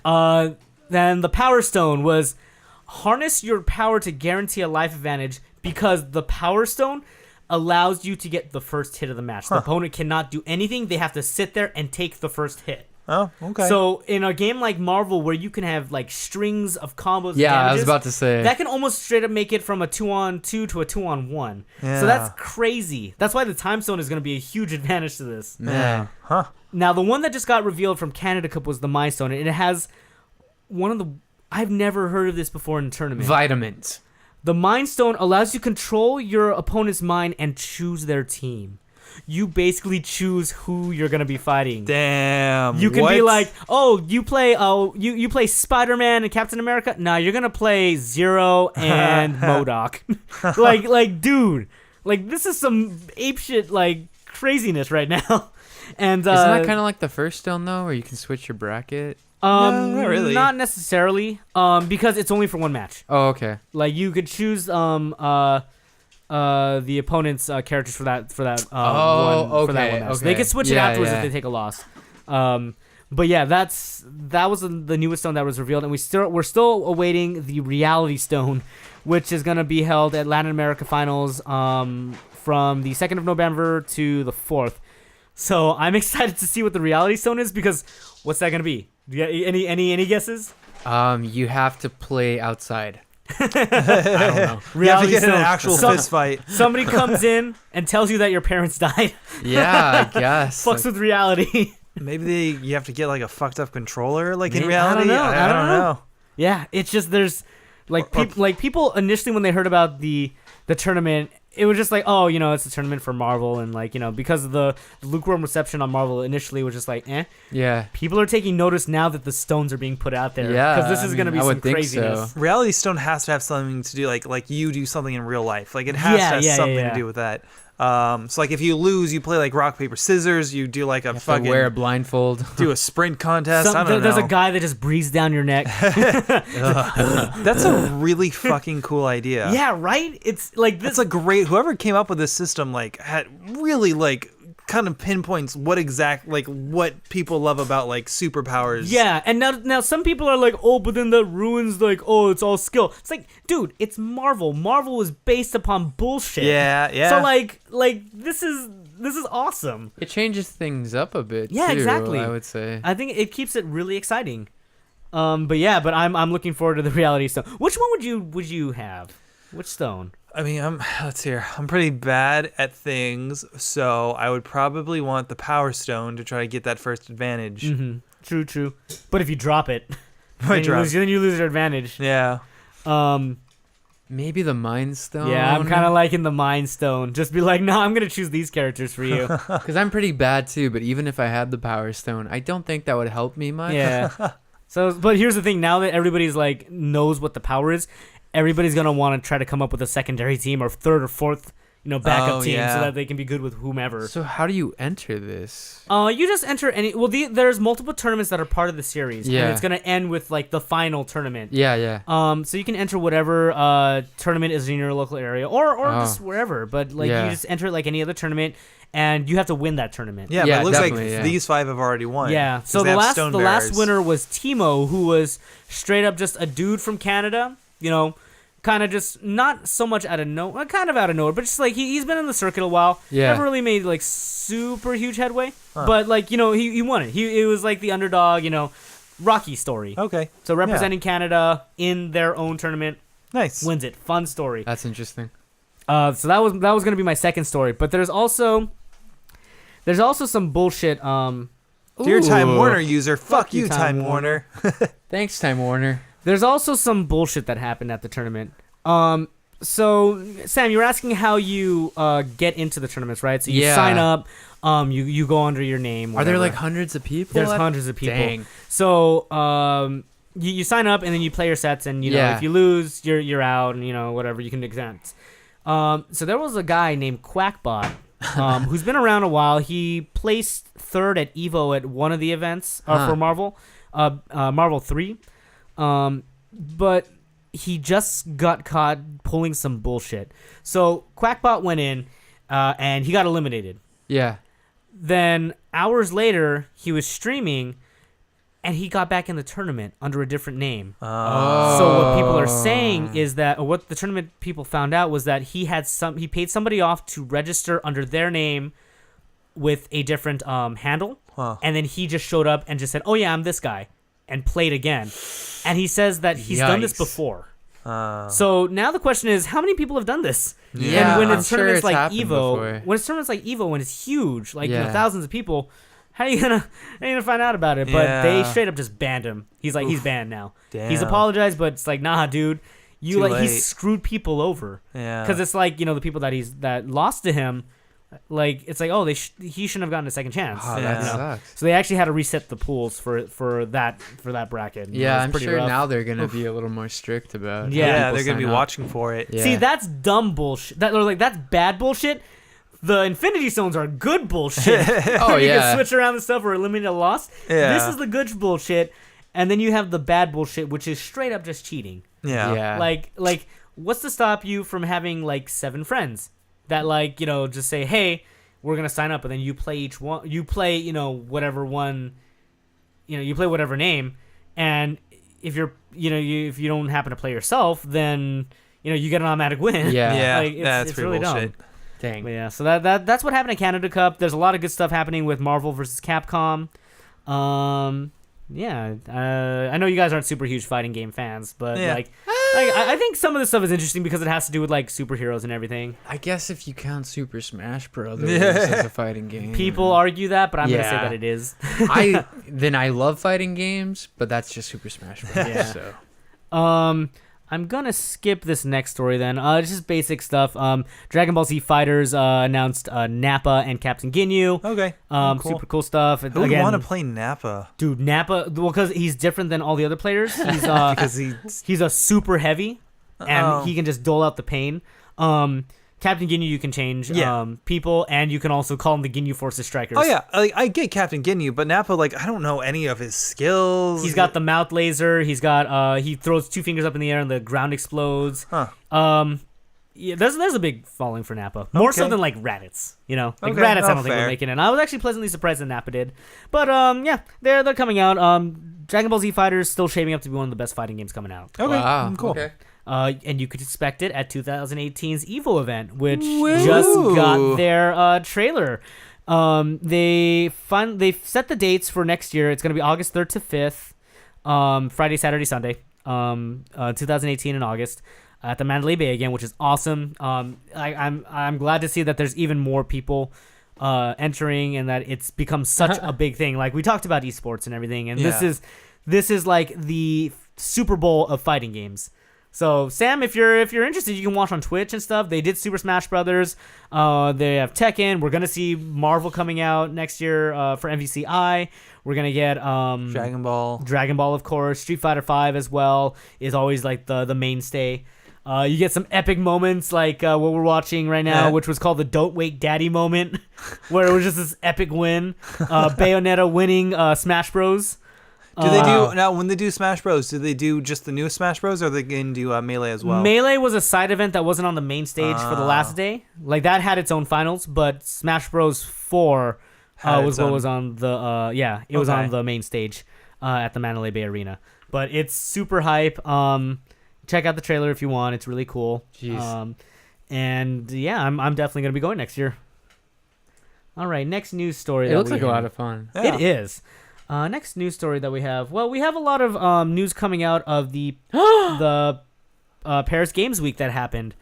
So we're not going to be able to hit all of the stories from Paris Game Week, but I found some of the ones that I think interest us. Yeah. So the first one that I have is that if you guys haven't played it, you need to pick up Shadow of the Colossus. I have not played it. It's a masterpiece. It was released on the PS2. It was re-released on the PS3, but I got that one. Yeah. But PS4 is going to just the PS4 remake is just it looks beautiful, and it's just like it's gonna finally do any updates. I hear that we may be getting Colossi that were cut from the first game. Wow, from the original game. Cool. And it's also going to be playing at 60 FPS on PS4 Pro, so I'm super excited for that.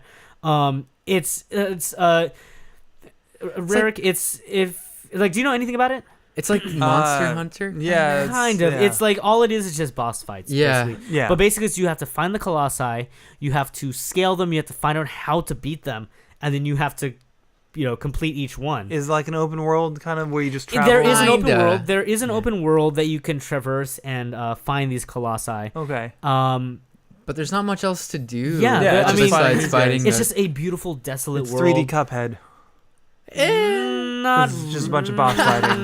Just a bunch of yeah, I guess there's like nothing in the world. Like except there's for no the towns. There's, there's little collectible lizards that you can get so that it increases like your stamina gauge. Oh, really? Okay. Yeah. I don't remember you didn't do that? No, I don't remember that. Yeah, like there's these lizards with like shiny tails, and you cut off the tail, and it increases your stamina. Huh. Okay. But it was such a phenomenal game because the story was so simplistic and beautiful. Like it's like beauty is the word for it. The boss fights are really fun too. They are really good, and the music. Yeah. Like when this was announced, when people heard the first little chords of music, they went apeshit because it's like, oh my god, is this a sequel? What is it? And it was straight up just the remake. Were people disappointed that it was a No, a I think remake? people were really happy that it's a remake and that it's gonna get some expanded content. Okay. I kind of wish it was a sequel. It's just like, did you beat Shadow of the Colossus? I did not beat the last boss. Because it's hard to make a sequel out of it. It is. No, I know how it ends. So he dies. I know how it ends. No, I haven't played it. But like there's some things that happen, and it's just like I think it ended beautifully. Huh. The spiritual success for it was the Last Guardian. Yeah. Which Shadow of the Colossus was. I still have to play that too. I did too, but that just got buried under all the other games that came out in April. I just I like the world and I like the idea, so it would be cool to see it kind of expand a little more. But yeah, I get what you mean. I think it's like, isn't that game part of a trilogy? Isn't it like Ico and then Ico, Shadow, and then Last Guardian, and then So Shadow of the Colossus originally, or I think it was in base gameplay, it was called Nico. So Nico, and then it was supposed to be Trico. Oh, really? Which is the name of the Pokemon, of course. Well, it's the name of the monster that's in Last Guardian. Oh, that's pretty cool. Even though like the Japanese name is Toriko, which means like eagle, because it's like a griffin-looking thing. But the English translation turned into Trico. Love it. Yeah. But like those games, like honestly, those games are amazing. I can't wait for this. It's gonna be coming out in February 6th, next year, 2018. Is it gonna be $60? Probably. I don't know. I feel like it might be a $40 game. Actually, you pay for how many FPS you want. You want 60 FPS? You pay $60. 120. 24 is fine then. No. I'm not sure yet. There's no price set for it, but there is a release date, so I'm excited for it. It's been a while since I played Shadow of the Colossus. And Sam, I don't know how long it's been for you. It's been a while for me too. Yeah. So. All right, let's see here. Does PlayStation still make you pay for online gaming? You have to pay like $50 for PS Plus. You do. It's like $50 a year, right? Yeah. So like play like online with people, that sucks. Well, I'm fine. I'm fine with getting the PS4 Plus like add-ons and stuff. Like you get 2 free games a year. Yeah, or 2 free games a month. I mean, so that's fine with me. Yeah, I think it's worth it if you're online a lot, especially if you get the free games and you're like I used it for Overwatch, and again, like I only played it casually, so like that was really fun for me. So I guess it works for people. Like for me, I just got a PS4, so there's a lot of games that are kind of outdated by now, but yet they're given for free for PlayStation Pro. Why haven't you added me on PS4? I'm not. Wow! Okay. Whoa! Shit! No, it is. Okay. When I said that, that's because I found out from a guy who I bought from at GameStop. I haven't even set up my online account yet. Yeah, that's your problem. You went to GameStop. Yeah, I'll take you to my video. I don't know game where place. else to. Really... I'll take you to mine. Yeah, Bros Game Shop is Torrents, amazing. Yeah. I love Bros Game Shop. You can find some really good vintage games there. The family that runs it is super nice. Wow, what's it called? Bros Game Shop. It's right near North High. What the heck? Okay. Yeah, it's kind of tucked away in a little corner, but it's a really good place. Okay. But yeah, so. Sorry, Eric. Were you saying? What were you saying? I think I cut you off. Oh, nothing. I was just saying, like PlayStation making you pay to play online seems a little weird. But I've done it because I played the first Destiny, and I was just like, oh, this is weird, and then I fell out of it. But anyway, Shadow of Colossus, it looks cool. Now this is what I'm excited for. Yes, we're looking at Last of Us Part 2, the new trailer, Ooh. and man, have you guys seen it? Nope. Man, it's brutal. There's some crazy shit that happens in this trailer. We're watching it without sound, but they're setting the mood. You see a bunch of trees. There's trees and rain. Oh shit, there's a fire. How is that? Never mind. Must be a the fire? strong fuel source. Oil or something? Did you guys play the first one? No. No. Oh, yes, I did. I played about halfway, but then I just watched the rest on a Let's Play. Oh, okay. Because other games came out. I was gonna say Sam, I would have let you borrow it, but then I downloaded it. I got digital same download here. for I got it. digital. But the trailer looks great. It's the first game was super cinematic. Yeah, it was. It's Sigourney Weaver. This 4 minutes long, so I'm just gonna fast forward a little bit. Good stuff. We got shit! Yeah, she is stabbing her in the gut. Yeah, there's a person hanging from a tree. Like with the whole noose and everything, is now getting stabbed in the gut and tortured. It's pretty rough. Yeah. People are kind of like getting a little like. God damn. They're getting a little like freaked out from all the violence and stuff like that. Now we got a nice Chinese lady who's also being captured. And I'm assuming, I don't know if these are the Fireflies or if these are like another group, but so far it's all humans and no zombies, or what were they called in? Oh man, it's been so long, I forget. Yeah, the infected. Yeah. But yeah, so now we're about to hit another part that's really brutal because this bitch's arm is out and hammered. Oh! Yeah. Wow. God okay, damn. yeah, that's pretty violent. Oh, shit, it flanned out. Yeah. Oh! They're smashing the lady's arms with a hammer. And now he got shot with an arrow. Now okay. they've gotten killed with arrows. And, she's being saved. Yeah. Fuck. They escape and everything. They cut down everybody. Oh, God. And then we just get a nice ending with a bloody hammer.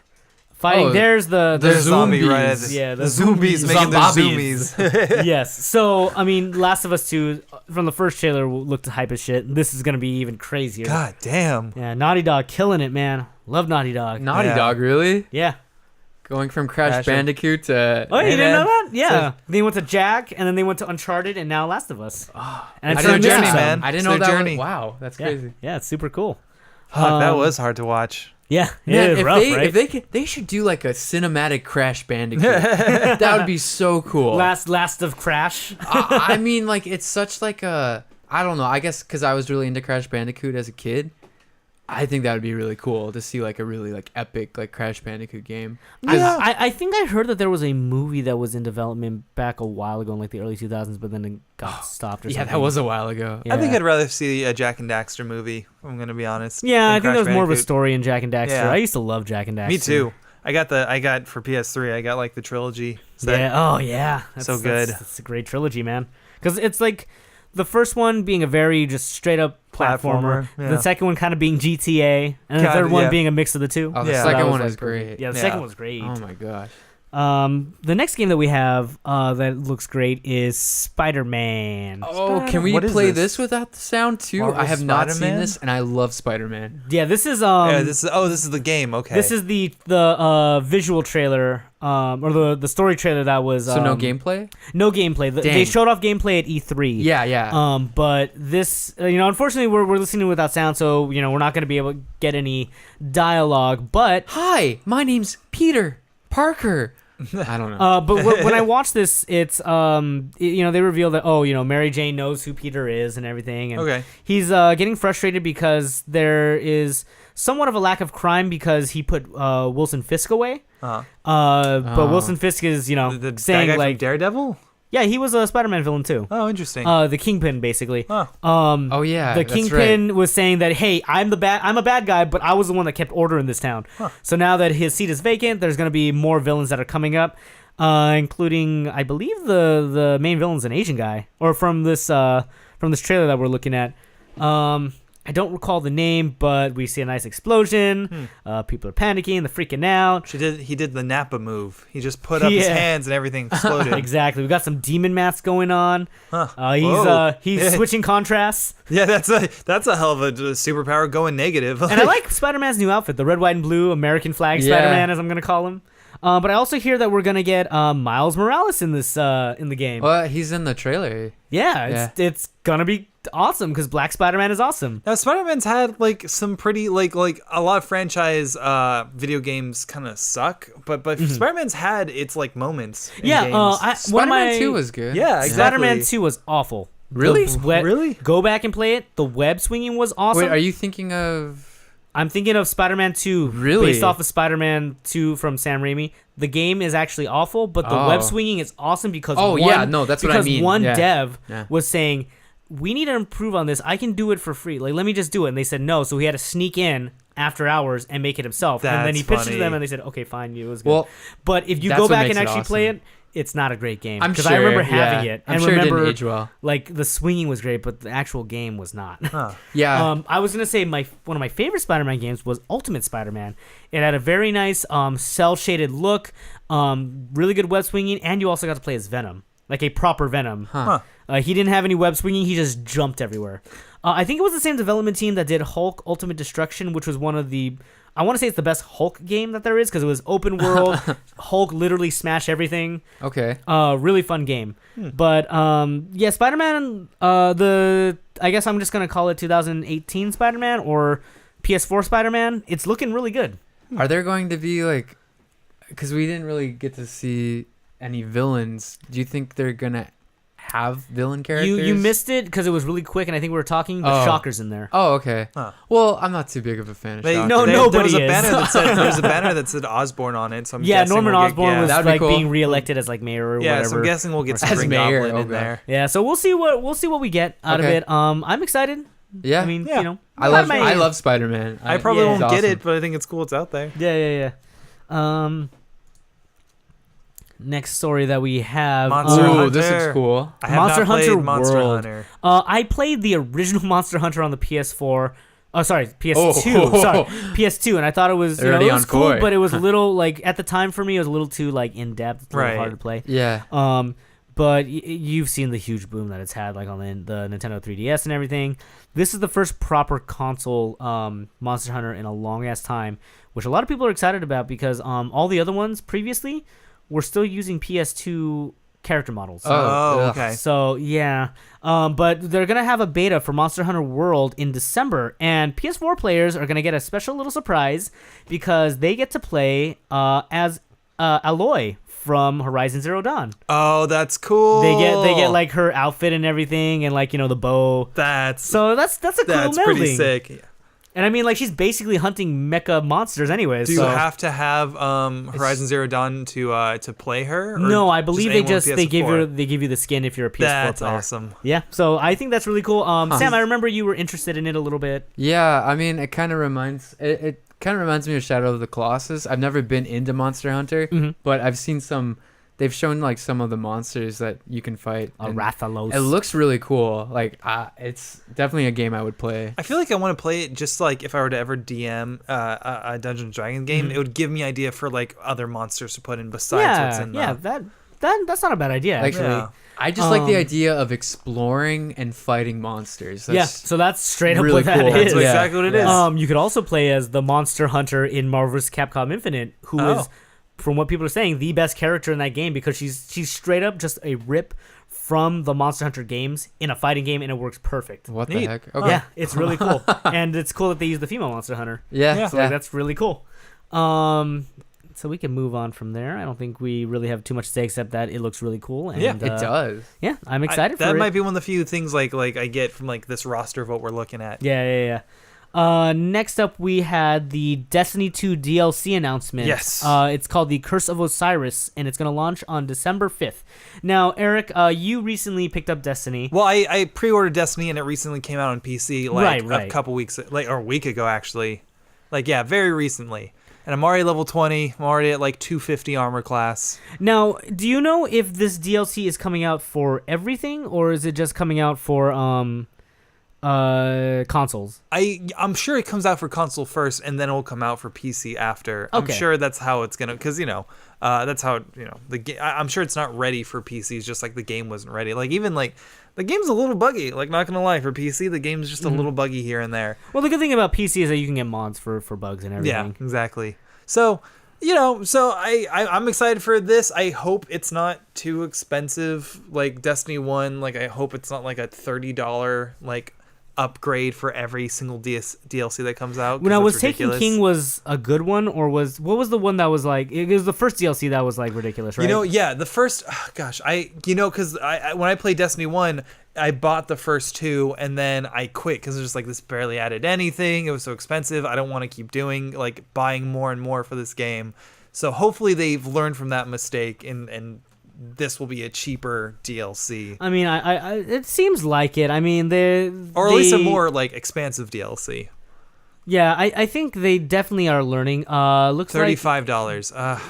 Let's see here. The expansion will be the first of two planned pieces of downloadable content for Destiny 2. Together, they comprise the game's $34.99 expansion pass. So you get 35 two. for two. Okay, well that's better than one for 30. Yeah, and it depends on how big this is. Hopefully, if it's big, it'll take the edge off of the price. Yeah, definitely. I wouldn't mind like a big new story, but if it's just like I don't know, a couple missions here that I can finish, like one enemy hours, you have to kill. Yeah. Which I'm actually scared though because like I did the story in like just like not too many hours, just like under 10 hours. So it's like that's I think it depends on what they're add. focusing on, because are they trying to focus on the huge multiplayer experience, or are they trying to focus on the story? Like it's you need to kind of wait and see what happens. Yeah, I would love because you got three basic play styles after the story. You have the world play styles where you do public events and like little story things here and there. Then you could do the strikes where 1 to 3 people can go and do these strikes together. And then you do the Crucible, which is you're fighting other players. So if they,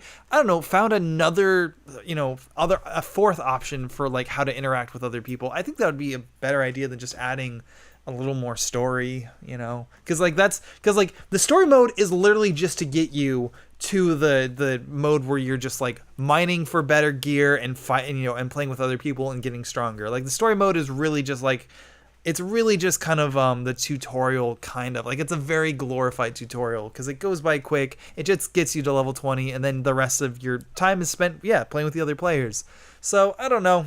I did like the story mode. It was short. I liked it though. Who does Cade 6? Guy from Firefly and Castle. Nathan Fillion. Nathan Fillion. Yeah. Fucking great. I love it. I love him in the like. If this expansion has more of Nathan Fillion doing shit, I'm on board 100%. We always need more Captain Hammer. Yeah. Because the hammer is his penis. Exactly. Penis. That was from Dr. Horrible sing-along blog. Oh, okay. Have you heard of it? You know what that is. No. Oh, wait, no, We've talked about it, I I've think. seen it. I've seen some of it, but... That's the end of what I'm going to say about the Paris Games Week, unless anybody else wants to chime in about something that I missed. No, I'm all good. Okay, because that's kind of all I've seen. So there's another piece of Destiny 2 news. Were you affected by this? Bungie banned about... I think they said about 400 accounts on the PC version of Destiny 2. No idea. Sorry, I'm looking back at this article from like a while ago. Let's see here. From PC, because this must have been within the last week then. I think it was because bans replied to players who were using tools that pose a threat to the shared ecosystem of the game. I think like modding tools? They were saying that approximately 400 players of the PC version were banned, and promised in a big blog post that it did not and will not ban that Bungie will not ban anybody who uses software that employs screen overlays or performance monitors. So I guess that there were a bunch of people that were doing some modding stuff, and Bungie kind of just banhammered a lot of them. I mean, I'm sure they modded some like high powered weapons and shit. I'm sure that's what they mean. Okay, it says the initial culprit was thought to be the use of third-party software that interacts with Destiny 2 game client by inserting code into it, which Bungie explicitly forbids. The studio explained earlier this year that this draconian policy is intended to maintain the security of the PC version and to prevent players from barking or cheating? Or hacking or cheating. I kind of understand this because, like, Destiny 2, like as I said, when you finish the story mode, it's where the real game begins. You're interacting with other players. You go on strikes together, you do the Crucible, and you fight each other together. So if there are hacks for better equipment or better, like that gives you an advantage on these playstyles, it is unfair. It does ruin the experience. Yeah, so I guess it was just like, they're like, no, we have to have a zero tolerance stance on it. Honestly, yeah, I'm fine with that. Yeah, Bungie later updated that they were saying that they identified a group of players who were banned in error, and they lifted those bans.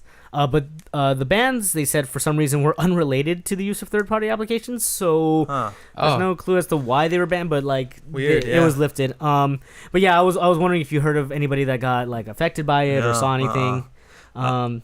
But yeah, there a lot of people were getting a not so fast screen, and it says that they were banned. That's really funny. Yeah, I don't know. Well, I just want to go back really quick. Just another thing. There are swords. Like, there weren't, like, you in the first game, there were swords that you could pick up and then they would break after a while. Now you just get swords. Yeah, I was gonna say, I heard that swords actually were buffed, or like they're better in the game. So fun. Yeah, I love having. I have a low, like, I'm getting like weapons like snipers and rocket launchers with a 250 power, and I'm still at my 210 sword because I just fucking love it so much. I don't want to give it up. It's so fucking fun. What is that? The wizard? No, who? Somebody had a tiger knee where they had like the running knee. Probably the Titans, I would think. Yeah, it was that really appealed to me, and like, cause like you could do some fighting game combos and shit like that. Yeah, so that was super cool. I picked I was a hunter in Destiny 1, so I picked the warlock in this one, and I like the playstyle. It's pretty cool. I think there's a lot more there are subclasses now, so you can pick like the different the different like fighting styles. You could do like fire, void, or what was the other one? The electric. That's not the right word, but electric boogaloo. Yeah, I'm really liking Marshmallow. Yeah, there you go. Yeah, I play this game. I wish Renee was here. We could talk about this together. Maybe next podcast, I think me and Renee might riff off each other for it. And I like Bungie, and I like Destiny too. That sounds just like Renee. Yeah. Is he here? What? Renee, you're back from San Fran. Yeah. Cool. All right. Well, if Renee doesn't have anything else to say about the bans, we're gonna move on. So I don't know if anybody cares, but the Kinect is officially dead. Rip in peace. Well, Rip in peace. sorry, Kinect. Yeah. The title is Kinect is officially dead. Really, officially, it's dead. Yikes. Yeah. They were saying that Microsoft said, yeah, we're gonna stop production. That's funny. I mean, it was a neat idea. Now that they have the Vive, like, it's kind of an enhanced version of this, I would think. Yeah. Is that? I mean, that's Samsung though, right? That's not Microsoft. Yeah, I mean, no, it's not Microsoft. I'm just saying, like they the Vive did, I think, what the Kinect couldn't. I think what they're seeing is that like nobody really cares about the motion stuff, and that the industry is somewhat leaning towards, like, not so much anymore, but somewhat leaning towards VR. So maybe that's the next thing we're gonna get, is like a Microsoft branded VR thing. Yeah. But that's weird because Sony's VR works with their camera. Yeah. You have to have the camera so that it could sense the headset and everything, and it still utilizes the two nunchucks. So it's gonna be interesting to see what Microsoft does from here. But no more videos of people flailing around and not having it react properly. Yeah. I think the only time I would ever hear of anyone with a Microsoft Kinect is when they're using the Kinect for a different project other than gaming. Like they just like, oh yeah, there's this motion tracking camera that you can use for like 3D printing. Well, like I heard of the Kinect randomly taking photos of you in your underwear and then posting it to their servers. I did hear about that, but I heard about that too. Yeah. But like when 3D printing became a big thing, just like the last couple of years, like they would say like, oh, if you want a camera that's good at like scanning things, like a Kinect is a good thing. Really? To buy. Because that's weird to hear. Because all the things that I hear about the scanning is like awful. I mean, it's like a cheap one that will like do you if you have like a I don't know, like $1,000. Like not if you're doing, I don't know if you're like a company, but if you're like it's like a hobby or some shit. Mm-hmm. Yeah. Okay. Yeah, I never heard of that. That's interesting. Because again, like all you hear about Kinect games is they're fucking shite because the recognition was awful. Yeah, it was good enough for like a good bulky 3D print, but not for like actual playing games when you're an actual person flailing around. Yeah, there's some hilarious videos of like the best friends playing Harry Potter Kinect. It's fucking great. Rise of Nightmares was also a fun game to watch people play. Harry Potter should be like a slam dunk when it comes to motion controls. Like, did you guys ever have the app on your phones, the Harry Potter app? With the one, yeah. That was the most amazing shit in like 15-year-old mind where everyone could have a Harry Potter. Was it that long ago? It must have been. It maybe not 10 years, but 8 years, where you had your phone, like everyone, and you could duel your friends, and you could draw circles with your phone. I don't and cast remember a spell dueling anybody. I just remember it being a thing. I don't even remember that interacted. app. Yeah. No, you could fight people with it. Wow. It was such a cool idea. I mean, you could do that on 1-2 Switch. Yeah, there's a wizard game, but it's fun to play. It's kind of weird that they like. This is my first time hearing about something like that. It's like 8 years old. Yeah, like it was part of those like the lightsaber app or the gun app. It was such a cool idea. Different. Yeah, that was just the noise. We're just actually registered playing with people. Wow. But like motion controls for things like Harry Potter with the wand, or even like Pokemon. Well, the thing is, your your phone has a gyro. That's going to be a lot easier for whatever processor is going to on your phone to recognize what you're doing. I feel do none of these like nunchuck controllers have a gyro in them? No, they do. That's where see that when you mentioned the Switch possibly being VR, that's where I was kind of like, I don't know, because like the Switch doesn't have the gyro. It's the nunchucks that have the gyro. So and there's no camera for it, so there's no way for the Switch to know where your head is going to be. Unless the headset it plugs into has it. No, but you would need a secondary camera too. Like that's why the PS VR has you have to have the PlayStation camera, because that's where it's like, oh, that's tracking where your head is. Interesting. So like that's why I was just kind of like, I don't know if it's gonna happen. Like it would be another, like it would be literally buying another Switch or more just to have that VR experience. So I don't think that's where Nintendo would go with it. But who's to say? Yeah, that's a good point. Who's to say? Yeah. But yeah, I think I would. I don't know if I'd get a Microsoft headset unless it's way cheaper than like the PlayStation one. Yeah, I mean, I guess Microsoft would make it for Xbox or like a Windows user. So maybe if it's cheaper. I have no interest in getting the PlayStation 4 VR. I feel like I don't get enough PlayStation games to justify. The games that I would want to play is I heard that Resident Evil 7 VR is supposed to be actually pretty good. That's probably the only one I would get. Rush of Blood, Until Dawn is a really cool on-rail shooter. I think it's one of those like you show it off to people. Yeah. I think that's a lot of VR is like that. Yeah. A lot of VR is like that. It's a social thing more than like you do it yourself. Yeah, which I mean, like I think I do that a lot more too. Is I play a lot of games with other people. Yeah. Like we didn't really even talk about the scary game thing, because I was supposed to talk about it in my week, but I forgot. Oh yeah. Oh well. Yeah. I guess we can leave that at the end, or we can just talk about it now. I guess. I mean, it was just fun. We just played scary games. We played a game called sorry, we're getting away from the news, but here's some game recommendations that are really good. We played the main game that we tried to play was called Perception, which is you literally play as Daredevil. You're a blind girl, and you can only see when objects are making noise, or you hit the ground with your cane, and it for briefly it creates like a map of like what you could see. Yeah, you send out sound waves. Shit. It's like echolocation. Yeah, and then you see like a monster or something. What they were saying was that if you're hitting too much, it just says the house hears you. Yeah. So, like, playing that in VR, dude, that would be intense. I guess because every time, I don't know if you could, like, just hit a button and tap, and then everything lights up around you. That's what it was. That's pretty much what happened. That's what it was. Yeah. And then like it made different noises depending on what surfaces you were hitting, because you can just hit the wall and it would sound different than hitting the ground.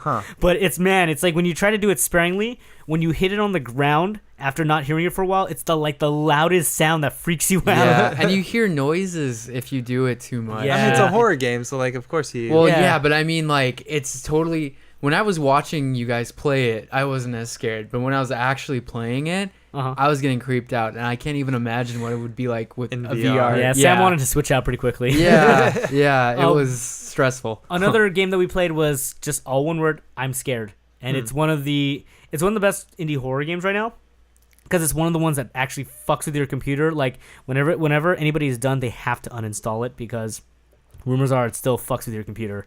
It'll create a file on its own. It'll access your YouTube.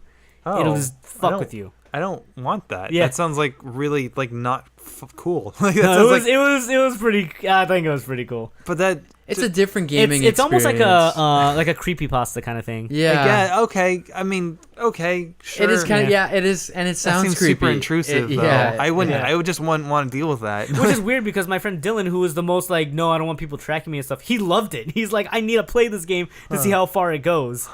So like it was interesting.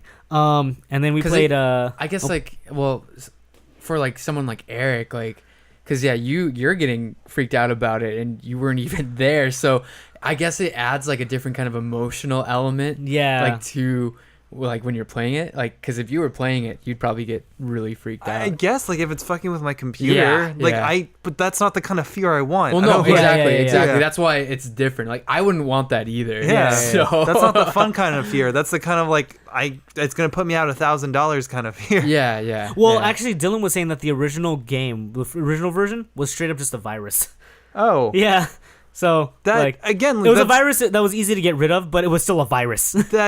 That's not cool. I'm Yeah. sorry. Like that's just not cool. Yeah, That's yeah. not a good idea. Well, And See- the game wasn't officially released though, which is going around on Reddit. Oh, okay. Yeah. So, but then they released the game officially, and it was just like, okay, it's just a program that accesses other programs, but you give it permission to when you download it. So Okay. Yeah. Okay. yeah, so if you don't like that, then Yeah. just don't download it. I don't think honestly, I don't think I would either. Yeah. But watching it though, it was real it was quick. The only other interesting. games that we played were Spooky's Jump Scare Mansion and Dead End Road, which was like a driving game where like the more stressed out you are, the more random ass creepy shit that happens, and you're just trying to reach a destination. It's kind of hard to play, but if you die, you have to start from the all very over. beginning. Ooh. That's really annoying. But there was some good jump scares, and Spooky's House of Jump Scares Spooky's Jump Scare Mansion is exactly what you think it is. Yeah, I've seen Yeah. gameplay of that. Yeah, it's fun. cute. It's a fun like just party game to do. Yeah. Okay, so sorry, that was a really big tangent. We just have a couple of other video game news things. I mean, real quick, this is just for you and me, really. Steven Universe Attack the Light or Yep. Save the Light. Yep, They yep. introduced For PS4. For PS4. I heard it's getting okay reviews, but they introduced a new villain who is actually in the show. Is she She has been or is going to She be? has been, but not physically in the show. Has she been like one of the silhouettes? Remember that the you've seen? episodes revolving around the centipedals? Yeah. There's an image. There's a character that the centipedal had drawn that looks exactly like her, who is their boss. So that's what people are cool. saying is that that's the centipedal's boss. She looks like a Jasper kind of. She's the same color kind of, scheme. yeah. She's Hessenite. Huh. And there's gonna be another Peridot, but I can't remember what the name is. I for the remember life there of me. being. It's like people are calling her Square Square Dot. Dot, yeah. So Attack the Light. Save the Light. I had Attack the Light on my tablet, Right. which was fun. It was a good, decent RPG game. You know, I don't like. I want to love a Steven Universe game, but like it's turn-based and the art style's not my favorite kind of art style. it's not. I mean, I like it. I really like the art style, but it's not for everybody. Yeah, I don't know, especially because it's like a turn-based like combat kind of thing. It's like I didn't maybe. mind that. It was because for like turn-based, I thought it was done well. Yeah. So like whenever you do a turn-based well, like that's fine with me. Has Rebecca Sugar said if this is supposed to be canon to the story? I'm not sure actually. I'm assuming so. If it's canon, like I might just buy it just for fun because I fucking love Just Steven to hold you Universe. over until the damn next season drops or whatever. It's November 10th, I think. We're Wait, getting new really? episodes. Yeah, it's coming up. Steven Ball. Yeah, it's gonna be like a little mini Steven Bomb coming up. I'm pretty sure November 10th. That's gonna be awesome. Okay, I started watching Star versus the Forces of Evil. I need to start watching that. That's always been the next thing in my queue, but like stuff that I've been looking forward to has come up, like Stranger Things. It's not Steven Universe. It's good. not even Gravity Falls. It's a lot more kid oriented, and it has this adult aspect. I don't know if you like how much you know about it. I've seen a lot of stuff, and what's drawing me in is the animation. The animation is cool. I mean, it's Disney, so of course the animation is great. And it's a lot of like annoying fucking girl, but then there's a lot of the background issues are issues of it's allegories for like race issues, and like, you know, they treat monsters like you would like, you know, people in power, profiling, like and that's kind of interesting. And there's also a lot of there's like a little bit of not a lot, there's a little bit of treating women as like lesser, because there's always like the sidekick who is not magic treating her like, oh, I'm worried about you, like you can't, that's not your job to worry about. I can take it. And like, okay, those are pretty cool moments, but and I like it. I've watched it and I will keep watching it, but I was like, this isn't as like good as like I thought it was gonna be, but I still recommend it. Maybe it's just do you feel like maybe we're feeling this way, or you're feeling this way because there was already things like Gravity Falls over the garden wall? Yeah, you know. I mean, it has like, I'm not gonna say it's Teen Titans Go, but it has like the loud, I still annoying. like Teen Titans Go. Really? Corey, no. I That's love the devil. I love the junk food that it is. Oh god. Because there's some really good gags in it. And like the thing is, you have to be able to separate it from the fact that it's not Teen Titans. I can do that, but it's just the only good parts I've ever seen of Teen Titans Go is when they talk about how much shit they are. We're like, look at the old, like, look at these when they show the old series. Look at this old version. It's so much better animated. What? There's some good stuff that's just like, ooh, this is creepy as shit. Like, oh god, who was it? There's somebody's obsession with stealing everybody's teeth, and it was really gross. But it was just Titans? like, yeah, it was Teen Titans Go. It honestly was. Yeah. You know what it is? It's you're going on a trip, you go to a hotel room, just turn on Cartoon Network and just leave it on. And if you're randomly inside the room, just watch it. It honestly wasn't. It's like, yeah, if you compare it to the original Teen Titans, there's no comparison. But just junk food, just episodic fart jokes. Like that's all it is. I mean, I'm too sad watching it. I'm too sad watching for what it's become. Then, unfortunately, that means to me that you can't separate it from the original Teen Titans. I mean, yeah, I guess that's true, but it's like, even if it wasn't, like, would you watch it if it wasn't Teen Titans? Would you watch it if it was just some other kid show with a bunch of fart jokes and stuff? Sure, because I watched Amazing World of Gumball, and which is also just another one of just. I don't think they're comparable. I think Amazing World of Gumball had its moments better than, like, I think it was smarter than Teen Titans Go. It is smarter than Teen Titans Go, but I think also just, I don't know. It's just one of those shows where you just turn on, you don't really think too much about it, and you just watch for the fun of it. I honestly, like, I don't think you would watch it if it wasn't for it being Teen Titans. I feel like it's too stupid. Like, I feel like you can't separate it either, but yours is a positive. Like, you like it because it's Teen Titans, and that's why that's why the humor, yeah. I'm trying to think of another thing that I would, Drawn Together. I love Drawn Together. And that's the exact same Drawn thing. Together was that thing on Comedy Central, right? Yeah.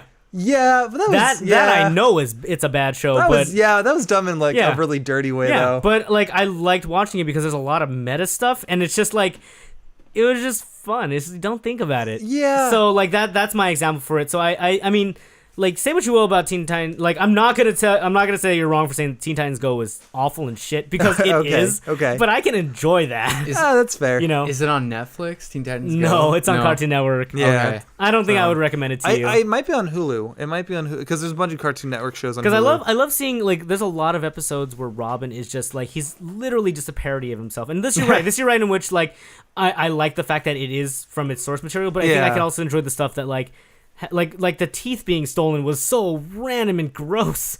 Like I could lump that into the same thing as like Drawn Together. Yeah. Which I actually hear might be coming back. Really? I can see that. They're releasing a DVD of everything, and there's like been like the Facebook pages like, hey, if enough people buy, maybe something will happen. That's pretty good. Like, okay, I already bought the whole thing on iTunes like years ago, in like beginning of college, but that's pretty funny.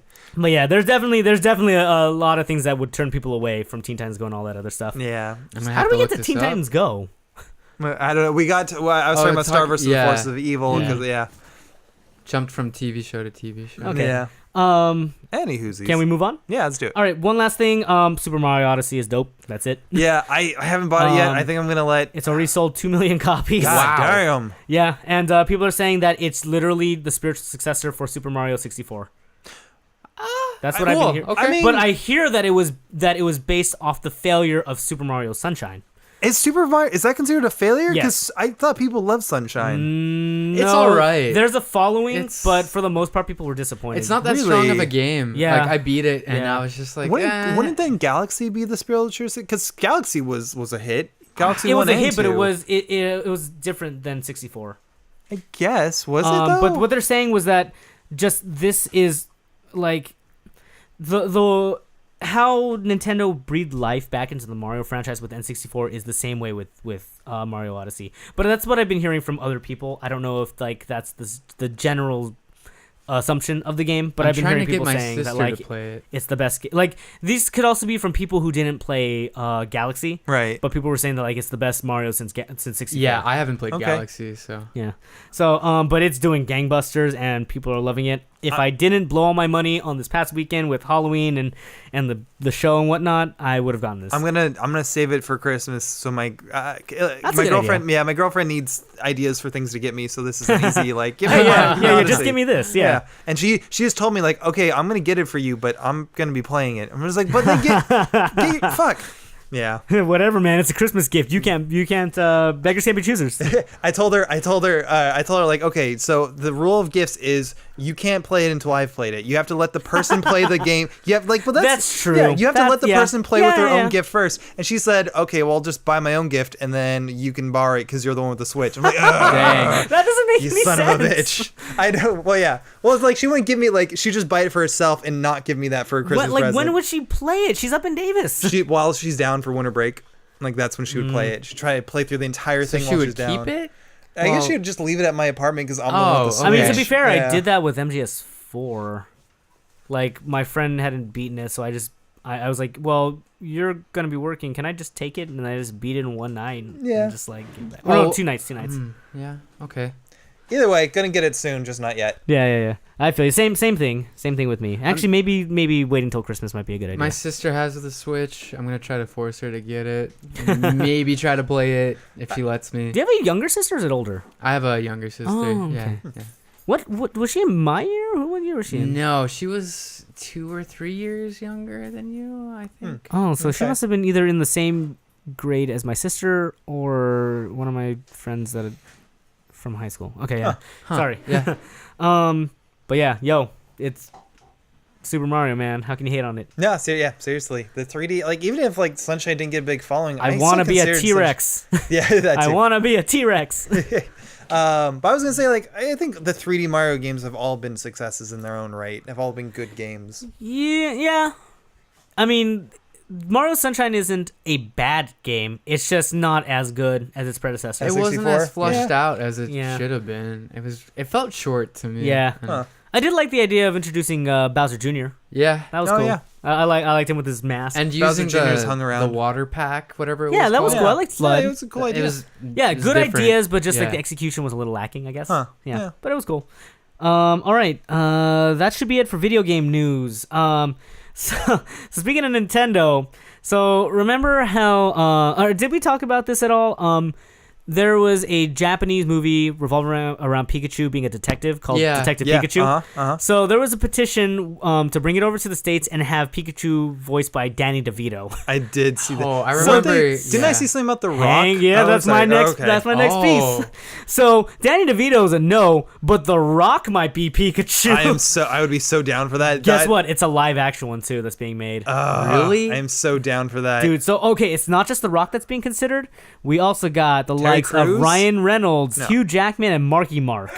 Fuck. So I would not. Okay, wait, go back. I would not want Mark Wahlberg. Motherfucker. I would not want Mark Wahlberg. Mark Wahlberg cannot be Pikachu. It depends on what kind of detective he is. That Boston accent is just gonna drive me fucking crazy. I can see it. The Rock, yes.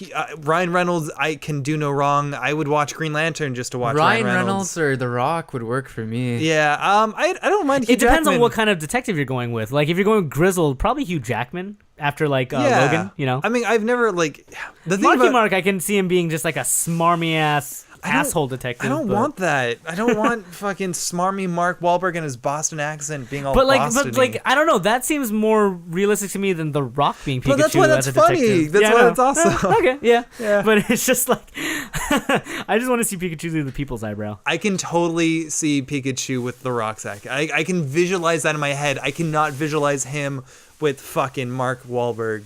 Yeah, Mark Wahlberg confused face. Yeah. Huh? What? Huh? Talk the trees are killing people? Oh no. There's Why a do gas. you always go back to the happening with Marky Mark. It's because there's a video from Britannic where they say that, and I'm just like, I got that marked in my head. To be fair, that probably is his worst movie though. Yeah. Or his best, depending on how you look look at it depends on how you feel about the Transformers franchise. Nope. It's pretty rough. You know what else is rough? Pikachu getting arrested. Well, we'll see what this story is. Yes. A little while ago, an aspiring YouTuber dressed up as Pikachu and rushed the White House. That's kind of weird. So they had I guess it was one of those do it for the YouTube thing. It wasn't for like activism or anything. But that's it was just stupid. They have like snipers. Yeah, like, of all there. places. Well, You guess don't what? rush the fucking White House. People are stupid. Yeah, I guess there he is so. getting arrested. Good. And there's I'm gonna call it an attack dog and Arcanine. shit? Go Arcanine.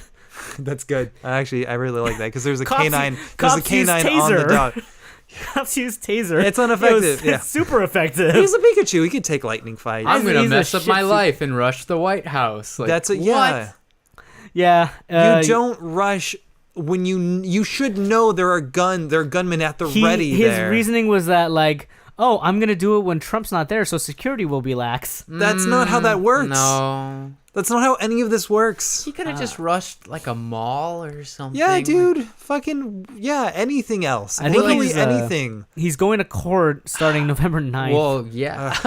This guy's an idiot. He is an idiot. I don't want him to go to jail for the rest of his life, but He probably will. I don't want this to ruin his life, but I'm the glad he White got House. scared straight by this. Like, this is fucking stupid. Oh, there was another guy that rushed the White House, but was holding a Pikachu plushie with him. That's okay. And he only got 2,700 views, so is that fucking worth it? No. Like, not at all. This guy's an idiot. Like, it's the White House. There's usually bigger repercussions. Yeah. Yeah, The you White think? House, so It's literally the last fucking place you want to do that. Like, it's the last place in America you'd want to do Okay, that. I was saying Yeah. America, because I don't In know, America. doing that to like North Korea or the Kremlin, The last you'd place probably in get worse. America. yeah. Yikes. Well, Well, giving us more hope for humanity right there. You big dummy. Right then, it's on. Some lighter news. Well, actually, maybe not lighter news. Slightly darker news. oh no. Sabrina the Teenage Witch is returning to TV Is it in a with Melissa Riverdale Joan- spinoff. Is it okay? So it's not Melissa Joan Hart. It is not, but there may be cameos. But they're basing the series off of the chilling tales of Sabrina, which I think I mentioned this to you guys a while ago. It was called Afterlife with Archie, and it was all about the zombie apocalypse in yeah, the I Archie remember universe. that. Yeah. This is, I think, from the same writer. It's a darker take on Sabrina, where like Sabrina in the Archie comics, like the Afterlife with Archie one. Is that where Sabrina started in the Archie comics? Is I that where the believe so. I think character she got comes from? syndicated in the Archie comics. I never knew that. Yeah, because she in the original one she crossed over quite a bit. And then in Afterlife with Archie, she brought back Jughead's dog, and then was married off to Cthulhu. Oh, Whoa. cool. And turned into his bride, Good and for had her her. mind Good- like wow. just destroyed. Well, that's super dark. Also, her aunts Hilda and Zelda like devour people. Oh shit. So yeah, it's gonna God go off of a damn. darker tone. Action pack. Yeah, for Sabrina. Fuck! I hit my whoa, mic. whoa, Sorry. whoa. My bad. Sorry, listeners. My bad. My We'll cut it out. That's the dark evilness of Cthulhu Sabrina. Making my hand come out and just whack things. Were you saying, Eric, that you watched Riverdale, or that you were interested in I it? was thinking about it, but I started watching the first 2 minutes and I was immediately like, nope. My Like, mom it watches just- Like, do you think it's just not for you? It seemed Because a I little- hear people that like it, but it's like very in line with like the CW shows and It seemed everything. it seemed It a little is. too CW It is, campy to me. Like if it's a superhero show, I can forgive it, but not for Riverdale. Like it was just like the opening shots about this girl. Like I don't know, she loses her brother in the force or something, and then some Boy Scouts turn to her. Like that's all I made it to. I'm just like, this looks the campiest shit ever. No, thank you. Yeah. So I'm thinking that this is gonna be less the Sabrina the Teenage Witch show and more Buffy. Okay. From what I'm thinking. That's fine. Yeah, like I don't know. We'll see how it happens, but I do like the darker look at Sabrina. Is Salem still gonna be in there? Salem is he in there, has to but be he's in there. very serious now. There's So he's some like a more reveals. panther now. No, he's a black cat. but Wait, he's scroll just- down. I'm sorry. That's the dude from Supernatural. What's he doing? He might be in Huh. Sabrina, I guess. Huh. To branch off. Oh wait, for Wayward Sisters to branch off of Supernatural. Interesting. I guess yeah. I mean, Supernatural is a CW show, so I guess that would make sense to be in the same universe. I would think. There's also a character in the Sabrina Chilling Adventures called Madam Satan. Yeah, so that's kind of the vibe that they're going with. I guess maybe not quite American Horror Story, but like, definitely darker, like a darker Buffy maybe. Yeah. People are also saying like Stranger Things. Okay. I mean, Like, I don't think CW could pull off a Stranger Things, but hey, if you want to try. I mean, like just as far as the tone goes, maybe. I don't know. Yeah, We'll see. I still don't think they could hit Yeah. the tone. Well, CW has like a very specific They tone of do. like teen. It's fun teen campy. Yeah. drama. Yeah. Yeah, teen drama is basically it. Yeah. All right, so we have some Netflix news. The first thing that we have coming up is the newest trailer for Bright. It is the movie starring Will Smith and Joseph Egerton. That's or right. Joel Egerton. It's basically fantasy world mashes with our own world, and now we have orcs, elves, whatever they're living in our societies. And just like Star vs. the Forces of Evil, they treat the monsters like lower class citizens, and it's a whole allegory for race issues in America. We have like buddy cop with like Will Smith having an orc partner, and they happen upon a magic wand, which wands are super powerful and can grant any wish. So it's like, okay, well, if anybody gets this, it's gonna mean like a war, Yeah. because you're right, the races are treated very much with segregation and stuff. Yeah. It's looking good. I'm excited for it. The movie is actually premiering on December 22nd. I think they're using a lot of practical effects, which is kind of cool. Like you can look at the orcs, and it's like all practical effects makeup. I like a lot of Netflix series. I have not seen a Netflix movie that's interested me yet. I don't know if they can do movies very well. I liked Fundamentals of Caring. That was pretty. I haven't that even was heard good. about that. Yeah, it's who plays Ant-Man? Paul Rudd. Paul Rudd, yeah. Paul Rudd taking care of like a paraplegic kid or the guy. Oh, I do know that one. It was really good. I liked That's it. a Netflix original? Yeah, Okay. it's a Netflix original. Or maybe it just has Netflix as its exclusive distributor. Looks like What was it? I think it's an original though. I was but- thinking about seeing a Ouija. Ouija? Yeah. Ouija board? Like no, the Ouija? no, it was about the big creature, the pig-like creature. Okja.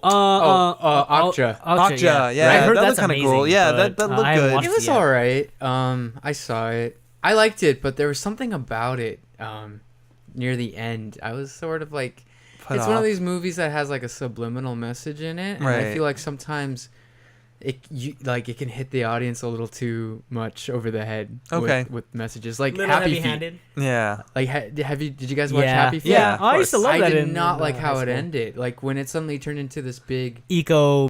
Okay, we're back. Batteries died on us.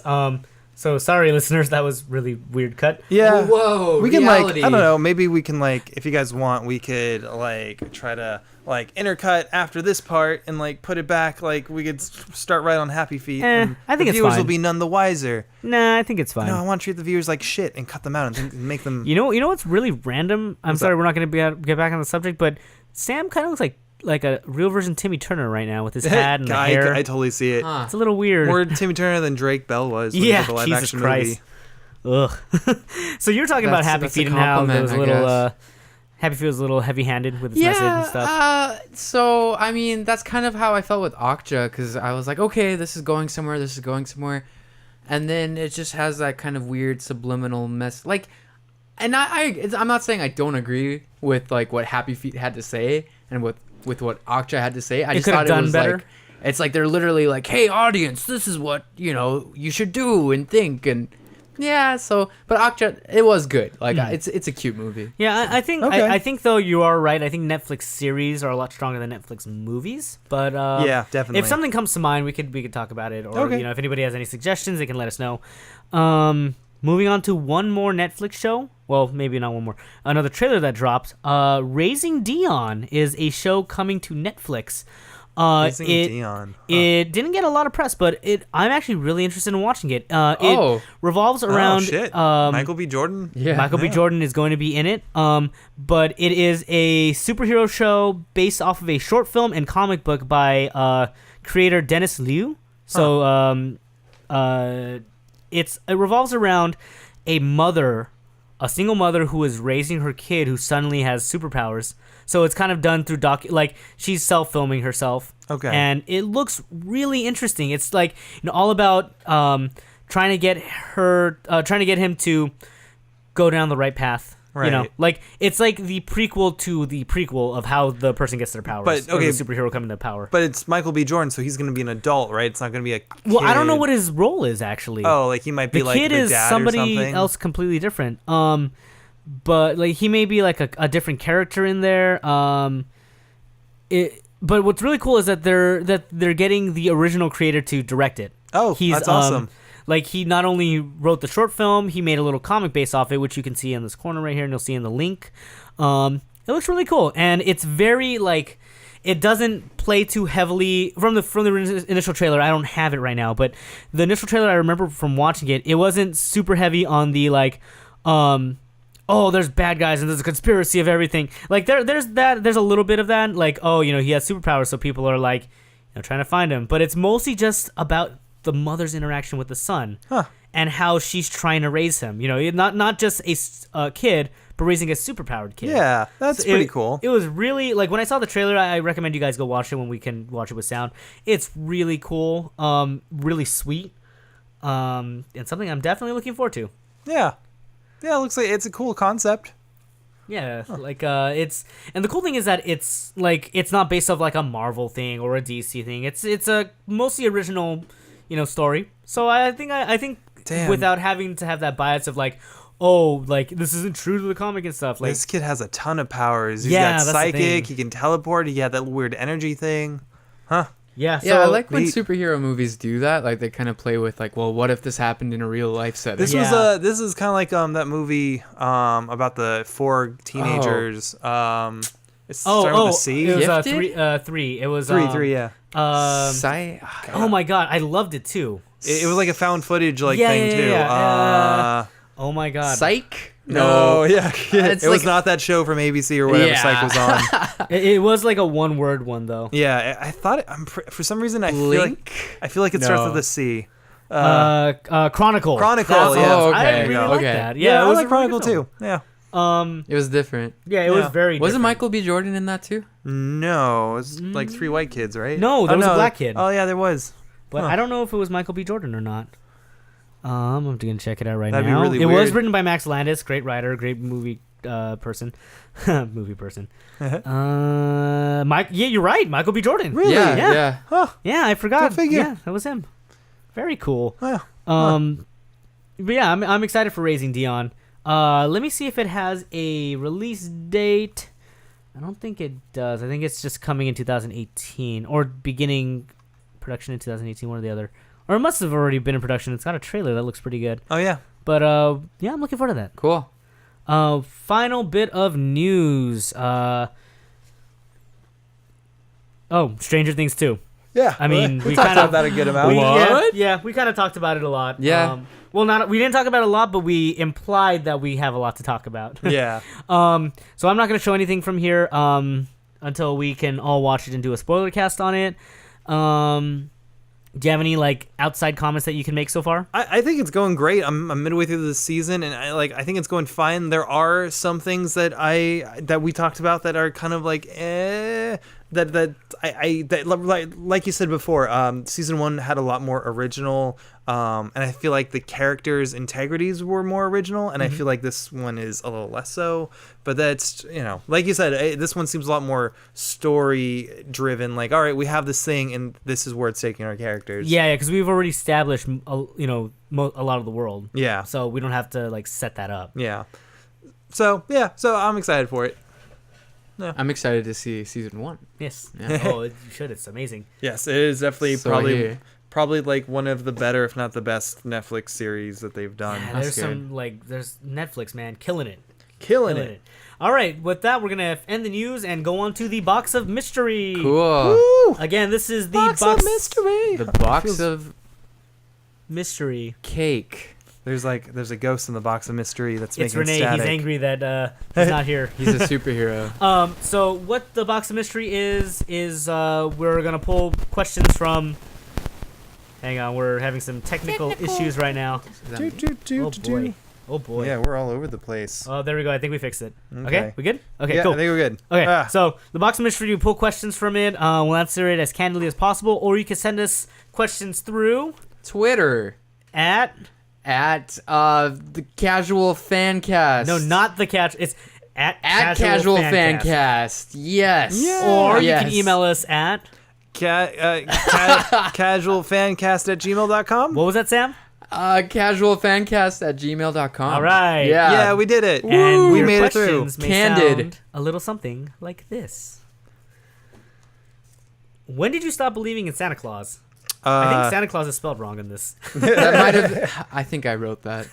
I'm pretty sure you did. I think I was pretty young. I think it was like 6 or 7. And I didn't my older brother told me, who was 2 years older than me, and I asked my parents, like, is he fake? And they're like, yeah. I'm like, all right, well, I'm still getting presents. It's cool. You know what? I don't know if I ever fully believed. I was just kind of like, that doesn't really make any sense, but I'm getting presents, so I don't care. Yeah. And then there was a time, like, in late elementary, it's like, I think I was more obsessed with disproving Santa. Like the mousetrap in the mousetrap in the stockings thing. Did you get your parents with a mousetrap? No, I wanted to, but I just, I was just like, that's too much work. Yeah. And also, like, if Santa Claus is fake, like... No, yeah, there was also the thing in the back of my mind going, but if he's real, then I'm fucked. Yeah, that's very true. He'd be on the naughty list forever. I mean, I kind of did the same thing. I actually stopped believing when I was 11. Oh. So I was a little older. My parents just never, like they really enforced the fact that Santa was real, and then I just kind of found out. And I don't think 11's like that old. It's a little old, but I think not too much. but the difference between 6 and 11. It's old enough to flip vans and blow people up. And Exactly. I would leave out traps, and then Santa would always get past them. And, I remember it disappointed me because I would have to wait until the next year. Your poor parents. Yeah. Have to deal with traps. I think my friend and stuff. Kurt said that, like, he wanted to wait up one day to, like, to see Santa. And I guess his dad found out and didn't know that while he was climbing down the stairs, his dad slept at the bottom of the stairs to catch him, so he stepped on his dad. That's funny. So it's just like, that's kind of how he found out. I have so I have a weird thing that my family does that I've never met a single person other than my family that does this. Christmas pickle. It's not about Christmas, it's about birthdays. My parents had me believe in the birthday dwarf. Yeah. I guess it comes from my grandma, my mom's mom, like it comes from that side of the family. I don't know if that's a Wisconsin thing or a Norwegian thing, but it came from It sounds somewhere. like a Norwegian thing. That's what I would think. I'm going to have to ask my dad. You know what's really funny, though? For some reason, when I was, I think I believed in the birthday dwarf longer than I did Santa Claus. In my little kid mind, the birthday dwarf, I didn't know what a fucking dwarf was. So in my mind, it was BB King. And I think it was because of Blues Brothers, but for whatever fucking reason, when I thought of the birthday dwarf, I thought of BB King. That is so weird. Yeah, super odd. But yeah, that's my kind of quirky, birthday dwarf. Yeah.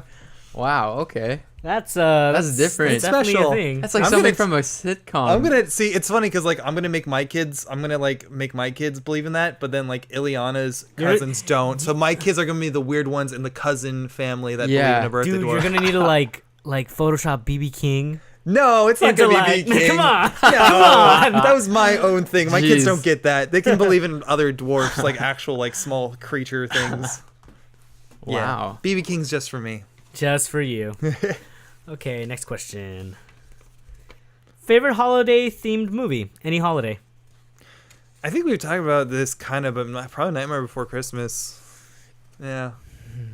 Yeah, Christmas movies, they get it right. There's not really any like There's like Thanksgiving Charlie Brown 4th of July or... movies. There's Independence Day. Oh, that's a good one. about Damn. That's about it. Damn. though. It's a I didn't good even one. think about that. Are there Easter movies? probably. There's it's the There's Passion an of the animated Christ, one. I guess. Oh, gosh. There's an there- animated one, right? What's I don't know. What's That's about it. I'm thinking of that Jack Frost movie, the animated movie where The Rise Guardians. of the Guardians. Yeah. Something like You know that. what? That's a kind of cool movie. You know what? I also just learned of a super obscure Martin Luther King one that was created. You know, remember the production company? I guess that is a holiday. I wasn't thinking about that. Like you remember Selma. the production company DIC, like DIC. Yeah, Like, yeah, Deke, I do, you know? I do. There was a movie that was like they called in all the warriors. They got like the guy that played Malcolm X. Urkel. They had Lawrence Fishburne. They had like everybody, like, you know, of Black American or African American descent, and like that was in Hollywood, and they had them in this movie, and it was like these two teens find like they go over to Curtis Scott King's house, you know, Martin Luther King's old house, Okay. and they find his magical amulets that transport them back in time. Is this a live action? It's called My Friend Martin, and it was a cartoon apparently. I've But they heard about showed, this. but they God. showed live action clips of Martin Luther King. But they go back and they see him through all of his like stages. You know, like growing up as a kid, Okay. as a teenager. I've seen Did they previews show for him this. having like cheating on his wife all those times? I'd probably not. Okay, yeah. But they showed but it's like at the end of it, apparently they're like, oh, they didn't know that Martin Luther King dies, so they go back even further in time to when he's a kid and he's like, no, you gotta come with us because you're gonna die, you're gonna get shot. So they bring him to the future, but because he's not there, the future gets fucked up and it's super racist. Like, damn. So then Huh. like the fucking like craziest shit, they make Martin Luther King a martyr because he knows he's gonna die, turns around to the boys and says, no, as a kid, he go, no, I have to do this, I need to go back. Wow. Then he starts aging as he's going through the time portal, right up until there's a real shot of him leaving his hotel and then getting shot. Jesus. And And they it's just show him like- getting shot? Yeah, like Fuck. no, there's like a gunshot, like they show the last picture that was Okay. taken of him, and then there's a gunshot sound. Huh. But I just learned about it, and I'm like, I kind of need to watch this. Yeah, I've seen previews for this. I think it was like I was watching, because it's old, right? Didn't Ferngully? It's like from the 90s. Wasn't Ferngully a Deke movie, or was that something else? I don't know. I just remember watching some cartoon, I think like in the early 2000s or late 90s, and I remember seeing a preview for that. Yeah, it's called My Friend Martin, which Yeah. like I heard about it on another podcast, and it's like, damn, that's a movie you gotta watch. It sounds bad. It It's something like a. Yeah. It sounds like a movie you'd watch on a bad movie night. It probably is. Yeah. I don't think it's bad. I think it's probably campy. I mean, it's 90s, so yeah. 90s of course. kids movie, so it's Yeah. probably just campy. A kids movie where you get shot in the end? I guess like But like that's true to like. Bambi and shit. Like, yeah, I guess. But that no, but like happens. that's. I mean, no, yeah. I know it happens, but Yeah. But there's the fact Weird. that he's like, I know what I have to do, Yeah. and goes back to face his death. Like that's intense. yeah, Yeah, that's crazy. fuck. But yeah, favorite holiday movie. I'm gonna say Die Hard again for Christmas. yeah. That's my favorite. That's my favorite Christmas movie, and it is a Christmas movie because it takes place at Christmas. Yeah. and it's a central theme because it's a Christmas party. It's fair. Yeah. Yeah, I mean, I agree. I'm gonna say Jingle All the Way. I said that last time for Nightmare Before- Christmas music. Movie. Christmas Put the cookie movie. down. So, Okay. Nightmare Before Christmas for me. Yeah, so it's basically it's the same question. That's weird. yeah, kind of. Yeah. Renee like Jingle All the Way Part 2. No, I'm Is just there? kidding. I don't know. Oh, There's a I second do one. like that one. I don't know why you guys make Renee high pitched. He's not. He doesn't talk very high pitched. He's kind of high pitched, but like not like super high pitched. No, I just yeah. like it high pitched. I feel like I'm higher pitched than Renee. Yeah, me too. You're Yeah. not. You got a deep voice. But, I do? You're deeper than I think But anyone. other okay. than that, not much. Well, thanks, Eric. You're welcome. You're welcome. Next question. What's worse, having a scary clown riding a tricycle follow you everywhere you go, or Yeah. a little kid? Sorry, wait. Is it what's worse, a scary clown following you, or just a little kid by itself? Or... I think the question was like a little kid on a tricycle or a clown on a tricycle following Huh. you around. Why would a clown be on a tricycle? I'm gonna say that because that's a little more out there. A kid, I can understand being on a tricycle, and it could just be like, oh, it's just like it's a dumb kid. He's like, like. yeah, but he follows you around everywhere. Am I getting? Eh. Well, will he attack me or will he just? I follow feel like me? with a little kid, I can just if I'm getting annoyed enough, I'm just gonna punt him.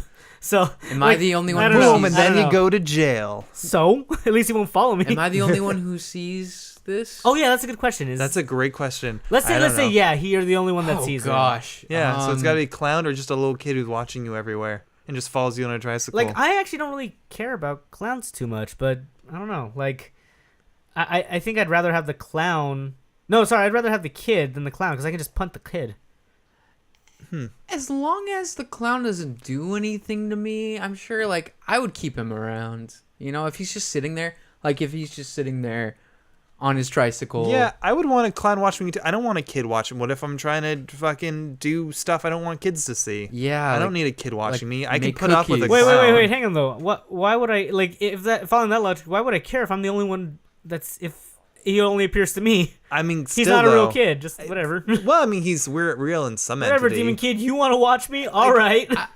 I just want to know, like, what the clown's gonna do or the kid's gonna do. They're just watching you. I don't know. man. Like, I feel Okay, less threatened by the kid. I feel more threatened by the clown. Yeah. Because if anything, it's a full adult person as a clown.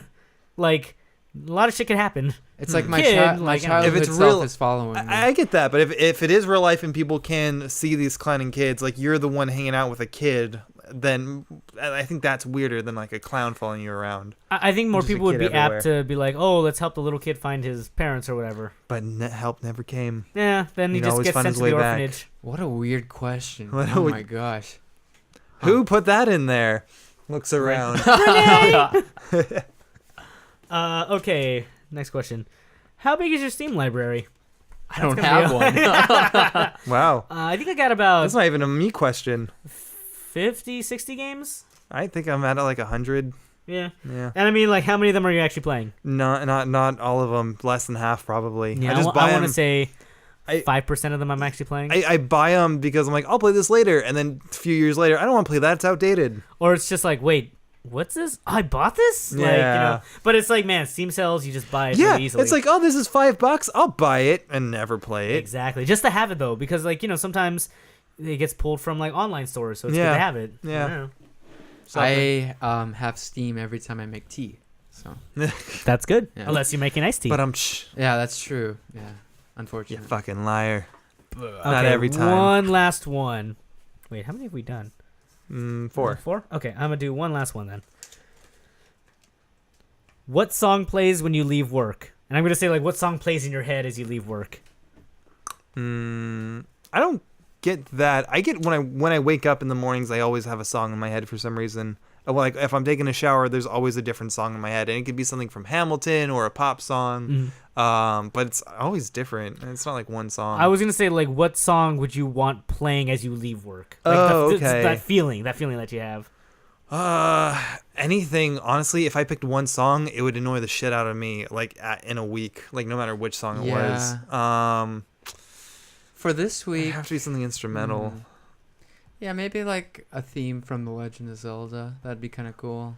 Maybe like some jazz. I don't know. Jazz? How long is the song? Is it like Is it like a 10-second like little like thing, or is it like a whole 3-minute like? I don't know. I just think, like, any one instance. It doesn't have to play all the time, but just like, good day of work, you're leaving. But what song comes in your head? You're like, yeah. Who let the dogs out? I'm thinking like. guess. I mean, that makes I'm sense for you because walking you're on walking dogs. sunshine. Yeah. Like I'm like part of me wants to think like I'm walking out of work. I'm walking on Sunday, but the other part of me is just Closing like time. I would be feeling like work's over and let me just fucking go home and Work go back to my sucks. apartment alone and play I video know. games.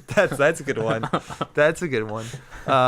Maybe one of the Kingdom Hearts theme songs, just because that always gets me in a good mood. Yeah. Yeah. Okay. I'm gonna say the ending theme Nostalgic song music. for Killer Instinct.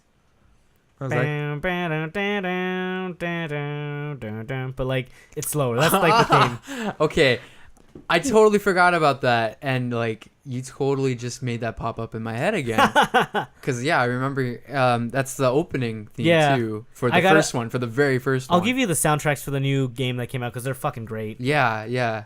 I was playing them for you when we went to the scary movie. Yeah, the or ones you scary played. game. I mean, they were pretty epic. Yeah, they're So. the great thing about The the game. spinal one. Yeah, I was gonna say Spinal. the great thing about the game is that the music slows down depending on how much you're playing. Okay. Like if the characters are moving, it's gonna be a slower tempo of That's so because weird. remember how like we were listening to the full song, there's like some Yeah. slower moments, Uh-huh. but when you're doing more combos and stuff, it gets to like the chorus and it comes into a crescendo. Wow. It's great, dude. Yeah. Like no, so that's much of pretty that good. game is based around music. Like even when you're going through the menus, as you're going down like the items, it actually goes. It does the strums. It goes dun dun dun dun dun dun dun dun dun. Dang. dun. They put a lot of attention to They music. did, and it's such a great game. Yeah. But I think unfortunately unfortunately, its popularity is kind of waning because it was a free game and like, it's just not as popular as it was when it first came out. I haven't heard much about Killer Instinct for years. Like you're probably the only person I know who's played Killer Instinct. Yeah. So I have no idea. What other it than is. me, yeah. It's a fighting game. The first one came out like 1990 or something like that. It was I guess they were kind of trying to go off of like Mortal Kombat. Yeah, they were okay. style. Yeah. A lot of like motion capture stuff, or like not motion capture, but like composite images, I guess. Like not so much like sprites. But it was from Rare. Same guys who did like GoldenEye and Banjo-Kazooie and all that. Yeah. It's kind of cool. Yeah, it's they did a reboot of it in 2013 and it was just fucking phenomenal on Microsoft Store. It was they tried out a new format which I believe is probably the best way to do fighting games, which is the game is actually free, but you buy the characters and you get to play one like every week. Like they switch off a free character for you to try. And you just buy the ones that you want to play because, like, sometimes you're not going to play all the characters. Yeah, you know? that's kind of a so you get your value out of it, what you want. So yeah, it was really good. It had an amazing soundtrack. All right, that's it for the box of mystery. So now we're going to move on to Bring It to the Table. Woo! This week, Eric is bringing something to the table. What are you bringing, sir? All right, so for those of you who live in LA, there was a radio show on K-Rock at 10 every night. It was Loveline. I didn't care for Loveline. You didn't like Loveline? No, because I used to listen to Heidi and Frank, and that was a lot more. Heidi and Frank. Heidi and Frank, What Frosty, were they? Heidi and Frank. I have no idea. They're on KLOS right now. They're the morning show for okay. KLOS. But if I wanted like love advice and stuff, I was listening to Heidi and Frank more. Yeah, they were more, but it was more like sex. I mean, there's love advice, but there's also a lot of like sex and That's what I mean. If I wanted sex and disease advice, I'd be listening to those guys because I found it more entertaining with Heidi and Frank. Really? Because they had less of a filter. Were you less of a filter than Adam Carolla or fucking Psycho Mike? Yeah. No, because they were Adam Carolla was on the same network as Heidi and Frank. But he was on Free Loveline FM. too. Yeah, but it's just I don't know. Adam Carolla was on their show a few times. I don't know what kind of filter you're talking about for Loveline. There was no filter. Well, because it was cleaned up for radio. You know I what mean, as much, but like it was still like you could say more on that than you could cut on Kevin and Bean because it was later. Like you probably couldn't say fuck, but you could say like pretty much everything else. And No, I'm talking about like hearing stories about somebody eating out their girlfriend while she was pregnant and then coming up with half a fetus in their mouth. There was plenty of that kind of gross shit. At least when Psycho Mike was on, there's plenty of that gross shit on Loveline. I didn't like it though. I didn't like the weird. I don't know All right. who's it's not Kevin. Who are the people on Loveline? Dr. Drew Pinsky, and then it was Adam Carolla, Psycho Mike, and I think there might have been another. I don't know. I actually don't care for any of the K-Rock shows. Really? Yeah, I remember. I think I remember listening to it sometimes. Okay. Yeah. Okay. Well, for those of you cool people, there was a stint of Loveline where they would play a game called Stinky Pinky, and I guess since you guys haven't listened to it, you don't know what it is. Stinky Pinky, basically, not as dirty as you think. Mm-hmm. I will say we have this wheel here, and you will spin, and whatever it says, it is a description, and they will rhyme. The two words will rhyme. So say, if I were going to say smelly little finger, you guys would have to try to think, okay, what is it? Stinky, pinky. Both things are going to rhyme. So another way to say whatever the subject is, but it has to rhyme. Yes, exactly. And that is Stinky Pinky. So I have a little wheel for you guys to spin, and it'll give it the description. Are we going to spin it, or are you going to spin it for us? You guys can spin it. But whoever gets it first. It's not... So first one to get it 3, or maybe maybe then I could spin. It's easier. Yeah. Okay. So are you going to be playing? I will not be playing. So you're going to be the host then. I know the 2 answers. I'm going to put it so that you guys can. That's the noise that makes when I spin. Why don't you spin it then? Okay. Since you're not playing it. First to 3 wins. There are 9 of these, so that's the spinny noise. I thought it was a cool app because it had the spinny noise, and it lands on 3 areolas. Triple nipple. Got it. All right, Corey with 1. Another good spin there. Actually, I'm trying to make it... It could spin a long time if you try too hard. No, we've landed on 3 areolas again. Triple nipple. I gave it a good hard spin. Okay, this app is not as good as... it's going. You can also just choose it for us, too. I guess I could. Okay, simple and windy. Oh, gosh. Simple and windy. Simple and windy. This is actually... Blowy Joey. I mean, is Joey? Joey, I don't know. I guess Joey would be simple if we're talking about friends. So, but you know the answer. I do know the answer. Simple and windy. I was gonna say Cindy. Gusty Busty, but it's not Busty. It's I'll give you I guys. don't even know. it's like idiot, right? Like dumb. No, Are I you mean going they're by simple, or- they're just two separate words that rhyme. Okay. Yeah.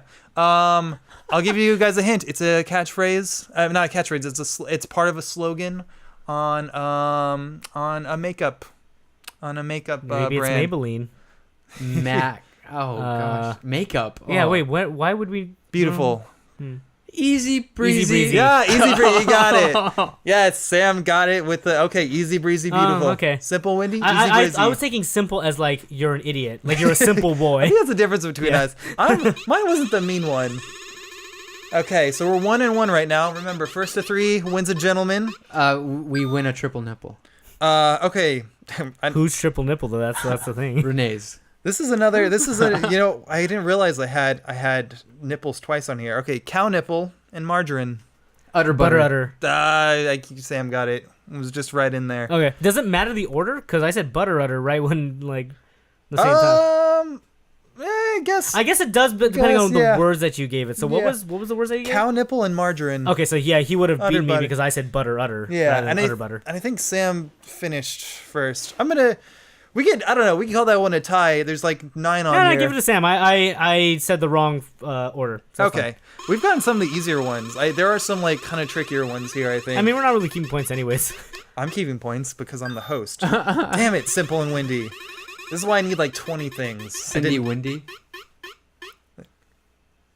Okay, Zelda symbol Oh gosh. and being smug. This one's harder. Biforce, Triforce. Being being smug. being That's the one that's smug. Yeah, Being smug. it's a common idiom. Fart smart. I Farty think smarty. Sam was kind of getting there. Smarty farty. Farty smarty. It doesn't have anything to do with the Zelda symbol. I don't. A symbol. Are we talking about the 'Cause I'm Triforce, or we're thinking talking a about heart. like the Hylian Yeah. eagle? I'll give you guys Triforce. I'll give you guys Biangle, that. triangle. I don't know. What's another term for being smug that might rhyme with Triforce? 10 seconds.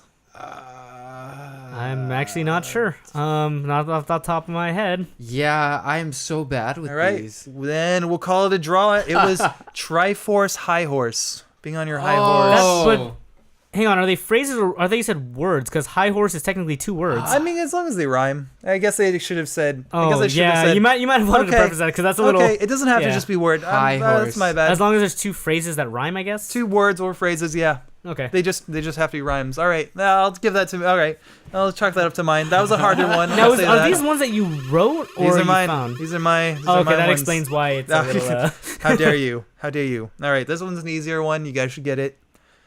Mexican wrap and chip. Tortilla. A Mexican wrap and a chip. Burrito Cheeto. Yeah, they have to be like more perfect rhymes. Oh, They have to be, Burrito. but you're close. Dorito. Yeah, I'll give it to Corey. Yeah, for that yeah. one. I didn't. Burrito Dorito. I was you got just it. saying things. All right, then we are 2-2. Final spin if it's if it's something we haven't done. Here we go. Okay. This one's a dumb one, so I apologize. I don't know. They're all kind of dumb. How dare you? How dare you? It's a Blizzard FPS and a lucky penis. Oh, I don't even. This one's a little dumber, so I'll forgive you if you guys don't get it. A lucky penis. Blizzard FPS. A Blizzard FPS. See that? You have a better chance of answering this than me. It's not Overwatch because that's not an FPS. Isn't it? Yeah, it is. First person shooter? Yeah, first person shooter. I mean, but a lot of the people aren't shooters. There's like 2 people who aren't Well, yeah, there's like 2 people who aren't shooters, which is Reinhardt and Doomfist. I don't know if I'd call it a. It's literally it's your first person you're shooting. It's literally what a first person Yeah, shooter yeah. is. It's essentially. Yeah, I would have called It's it like a hybrid. MOBA. It's Yeah. more of a first person shooter than a MOBA. I mean, it's both, but it's both, but I'd call it more of a first person shooter. Just because, I mean, that's the style. So what's anyway, the second one? Overwatch. A lucky penis. Overwatch. Something crotch. Sam's on it. A lucky penis? Overwatch. What's a lucky symbol that you might find? Oh yeah, Overwatch is a team-based multiplayer Rabbit online crotch? first-person shooter. Okay. Lucky symbol like a rabbit's foot. Yeah, you're kind of on it, Bunny crotch. but it rhymes with Overwatch. Overwatch. Boner crotch. You get it. You're straying away a little bit. This one's a dumber one. I'll apologize for this one. Overwatch. 10 seconds. Well, I really can't think of anything in 10 seconds. So. Clover crotch. Yeah, you did it. Clover crotch. Wait, what? You did it. It's a 4-leaf clover. Is that actually a phrase somewhere? No. Oh. Yeah. I thought. Good job, Sam. This is kind of weird because I was assuming that these are actual phrases that people would say, like a stinky pinky or like triple nipple. Yeah, Sam won. He did it. Good job. Good for you. Thank you. I think that was Clover that one, crotch. I'm gonna have to Clover crotch. use that. I'm gonna have to use that. Yeah. So, Well, okay, we sorry. can make it a phrase. I thought they were supposed to be phrases that. Because I'm like thinking, I don't see Sam making all the excuses here. That's fine. He can win this really random game. Good job, crotch. Sam. I'm proud of you. Oh, thank you. Yeah. I get a clover crotch as my prize. Clover crotch? I will make you one. Yeah. Overwatch Clover Crotch. Okay. Yeah. That needs to become. Can that be the name of this episode? No, I got a name for this episode. Clover already. crotch. I got a name for this episode. Overwatch already. Clover crotch. Thank you. I was having a fun time thinking of these. High horse Triforce. That's Like pretty that. good Yeah, too. I guess Yeah. I think the ruling should have worked. You Should should have have explained a little more. better. Yeah, because I was Okay. like, I thought it was supposed to be like actual phrases that are real, like stinky pinky or triple nipple, stuff like that. Right. Yeah. It's different. I liked it. Yeah, it's different. I like the encompassing. I wanted to do something with a wheel, Yeah. and I did it. I had a wheel, and we span it. You spun definitely it. used that wheel. I definitely used that wheel, and it made noises, and it was great. It was a good time had by all. Definitely had to think. Which think it was an I alright don't time. do enough anymore. Since I've left school, I just don't think anymore. Dude, same. I Yeah, feel like my mind so. is going away. Very I think quickly. a lot of the stuff though for Bring It to the Table because it's audio. I think having stuff that makes you think a lot doesn't really play well for audio because there's gonna be long pauses. Yeah. Yeah, I can see that. But some of them were good because it was like, oh, triple nipple, quick. Yeah. yeah. Yeah. Easy Yeah. to Some do. of the little a little bit of the harder ones was just like, what? I'm surprised Easy Breezy was so hard for you guys. I thought that was a really simple Oh, one. see, that's an Yeah. example. Well, again, I thought simple was like dumb. Yeah. That's an example of my mind just going into the gutter because easy breezy. I should have got that. Like that's a common Yeah. makeup phrase. Like Yeah. that's if anything, I don't know anything about makeup. I should have known that. So Yeah, I was like makeup, maybe Maybelline. I was like, I don't really know too much about makeup, so. And you guys say you love women. How dare you? Don't even know you're anything right. I about like women in their natural state. them. Good answer. Sure. We'll go with that. yeah, what Corey said. Yeah. I'm at a loss for words. But I ain't gonna judge nobody. So okay. Yeah, that was the game. So I'm now glad you guys- it's my bring it to the Yeah, I table. Sam will believe bring so. it to the table next podcast. And I hopefully think I we'll already- also have Renee with us too. I think I already have something. So. Okay. Ooh, Yeah. Does it have a wheel? No. We've established wheels are fun. No, you've had your chance with the wheel. I'll have The wheel's over. It's coming back eventually. That would be a good video segment though, if we actually had like a big ass. Oh, I wheel. wanted to make one, but I live in an apartment. I don't have a garage anymore. I don't have power tools and shit. I can't do anything. Yeah, There's it's all carpeting. good. It's dangerous. Maybe in the future. Yeah. So We'll do it. okay. All right, cool. So, what's on the horizon, guys? What you got coming up? What you looking forward Thor to? Ragnarok's coming out Oh yeah, Friday. I We know. I'm didn't talk gonna be about that seeing at that. all. I'm gonna be seeing that on Tuesday. After I get off of work, hopefully. So fingers crossed for that. I'm hearing some good things, Yeah, I think Yeah, some fucking really Rotten good Tomatoes was giving like a 93 or something. which is weird because for some reason I saw early Rotten Tomato reviews like a month ago. Which it's like, why the fuck would it have reviews already? And it said it was at a 60. So I think people were just being assholes. Yeah, I think it just depends on who's watching it too. Yeah, true. Because again, that's you can't really take that on face value. Because Dude, also, it's- Taika Waititi, he's the director, and What we do in the shadows is so good. he does like a lot of comedy with what's his name from Flight of the Conchords. Yeah. Jermaine Clement. Yeah, and they're a little more offbeat. Yeah. So apparently Thor Ragnarok is supposed to be like Yeah, it's supposed to bring that style. Yeah, Which, so- by the way, go watch What We Do in the Shadows. It is an amazing amazing vampire movie. It's fun. Yeah. It's is that the document? It's kind of like fun. Yeah, I've and seen that. Yeah. So in the movie, there are not only vampires, but there's werewolves. Yeah, and they steal the show. The werewolves are awesome. Why did I watch this? I've seen this, but I don't remember why. Because it's a great movie. But like, who showed this to me? I can't imagine. Yeah, but yeah, it was really funny. But there's a sequel coming. Really? It's the spinoff on the werewolves. Is it Do you know what it's better called? No. We Are Wolves. Wow. WE''RE Wolves. We're Wolves. Oh God. It's so good. I love it. Okay, I do love wordplay. I'll give it to him. That's some clever fucking thinking. Other than that, but I can see that's why like some people maybe wouldn't like it because maybe the humor isn't there for them. I don't know. Yeah, we'll I see. don't know. 96% of Rotten Tomatoes. That's like one of the highest Marvel movie ratings ever. Yeah, like that's pretty awesome. Again, yeah. I'm gonna have to watch it and not just take it at face value. Yeah, it's fair. Yeah. Like, I'm sure it's gonna be great. Yeah, I'm sure it's gonna be great too. The first two Thor movies were lackluster, so I'm happy that it's getting. They were okay. They're like middle. The first Exactly, one was middle of the road. I would say the second one was lackluster. I get the two of them mixed up. The first one, first one, I feel like you still need to watch. The second one, I don't think you need to watch it at all. No, I don't remember. I've seen it. I don't remember anything from it. So I don't know. We'll see what happens. I know Loki's in it. That's about it. He's in everything Thor related. Yeah, true. Even the Avengers. Yeah. No. I don't think I have anything else that I'm looking forward to, except for when does Battlefront 2 come out? I don't know. Soon? I want to say soon. Let me check. I'm checking online. Probably around Christmas with the movie, right? November 7th. Oh, okay. wait, no, hang on. That was November 17th. Nice, a couple weeks. Yeah, so it's coming up stuff. soon. So I'm excited for that. I want to play some more Star Wars games. Then we got Star Wars coming after that. Looks like there's a lot of content in the game too. Hopefully, because that's what was lacking from the first one. Well, there is. There definitely is. Like, there's way more than the first one. More worlds too. Oh, hey, I just got a bit of news. Because of the criticism that's revolving around loot boxes right now, including Shadow of War. Star Wars Battlefront 2's loot box system is undergoing changes. Oh, cool. That's good. That's good. Yeah, That's awesome. It was also a lot of complaints with the beta build, with the loot boxes. So that's kind of good to hear. Yeah. All right, cool. I'm looking forward to doing the spoiler cast with you for Stranger Things. Yeah, we should do we'll that next soonish. week. Yeah. Sounds good to me. Sam, you have 2 weeks to watch 2 seasons of Stranger Things. Go. Yeah, I think I can Stranger do Things. Stranger Things.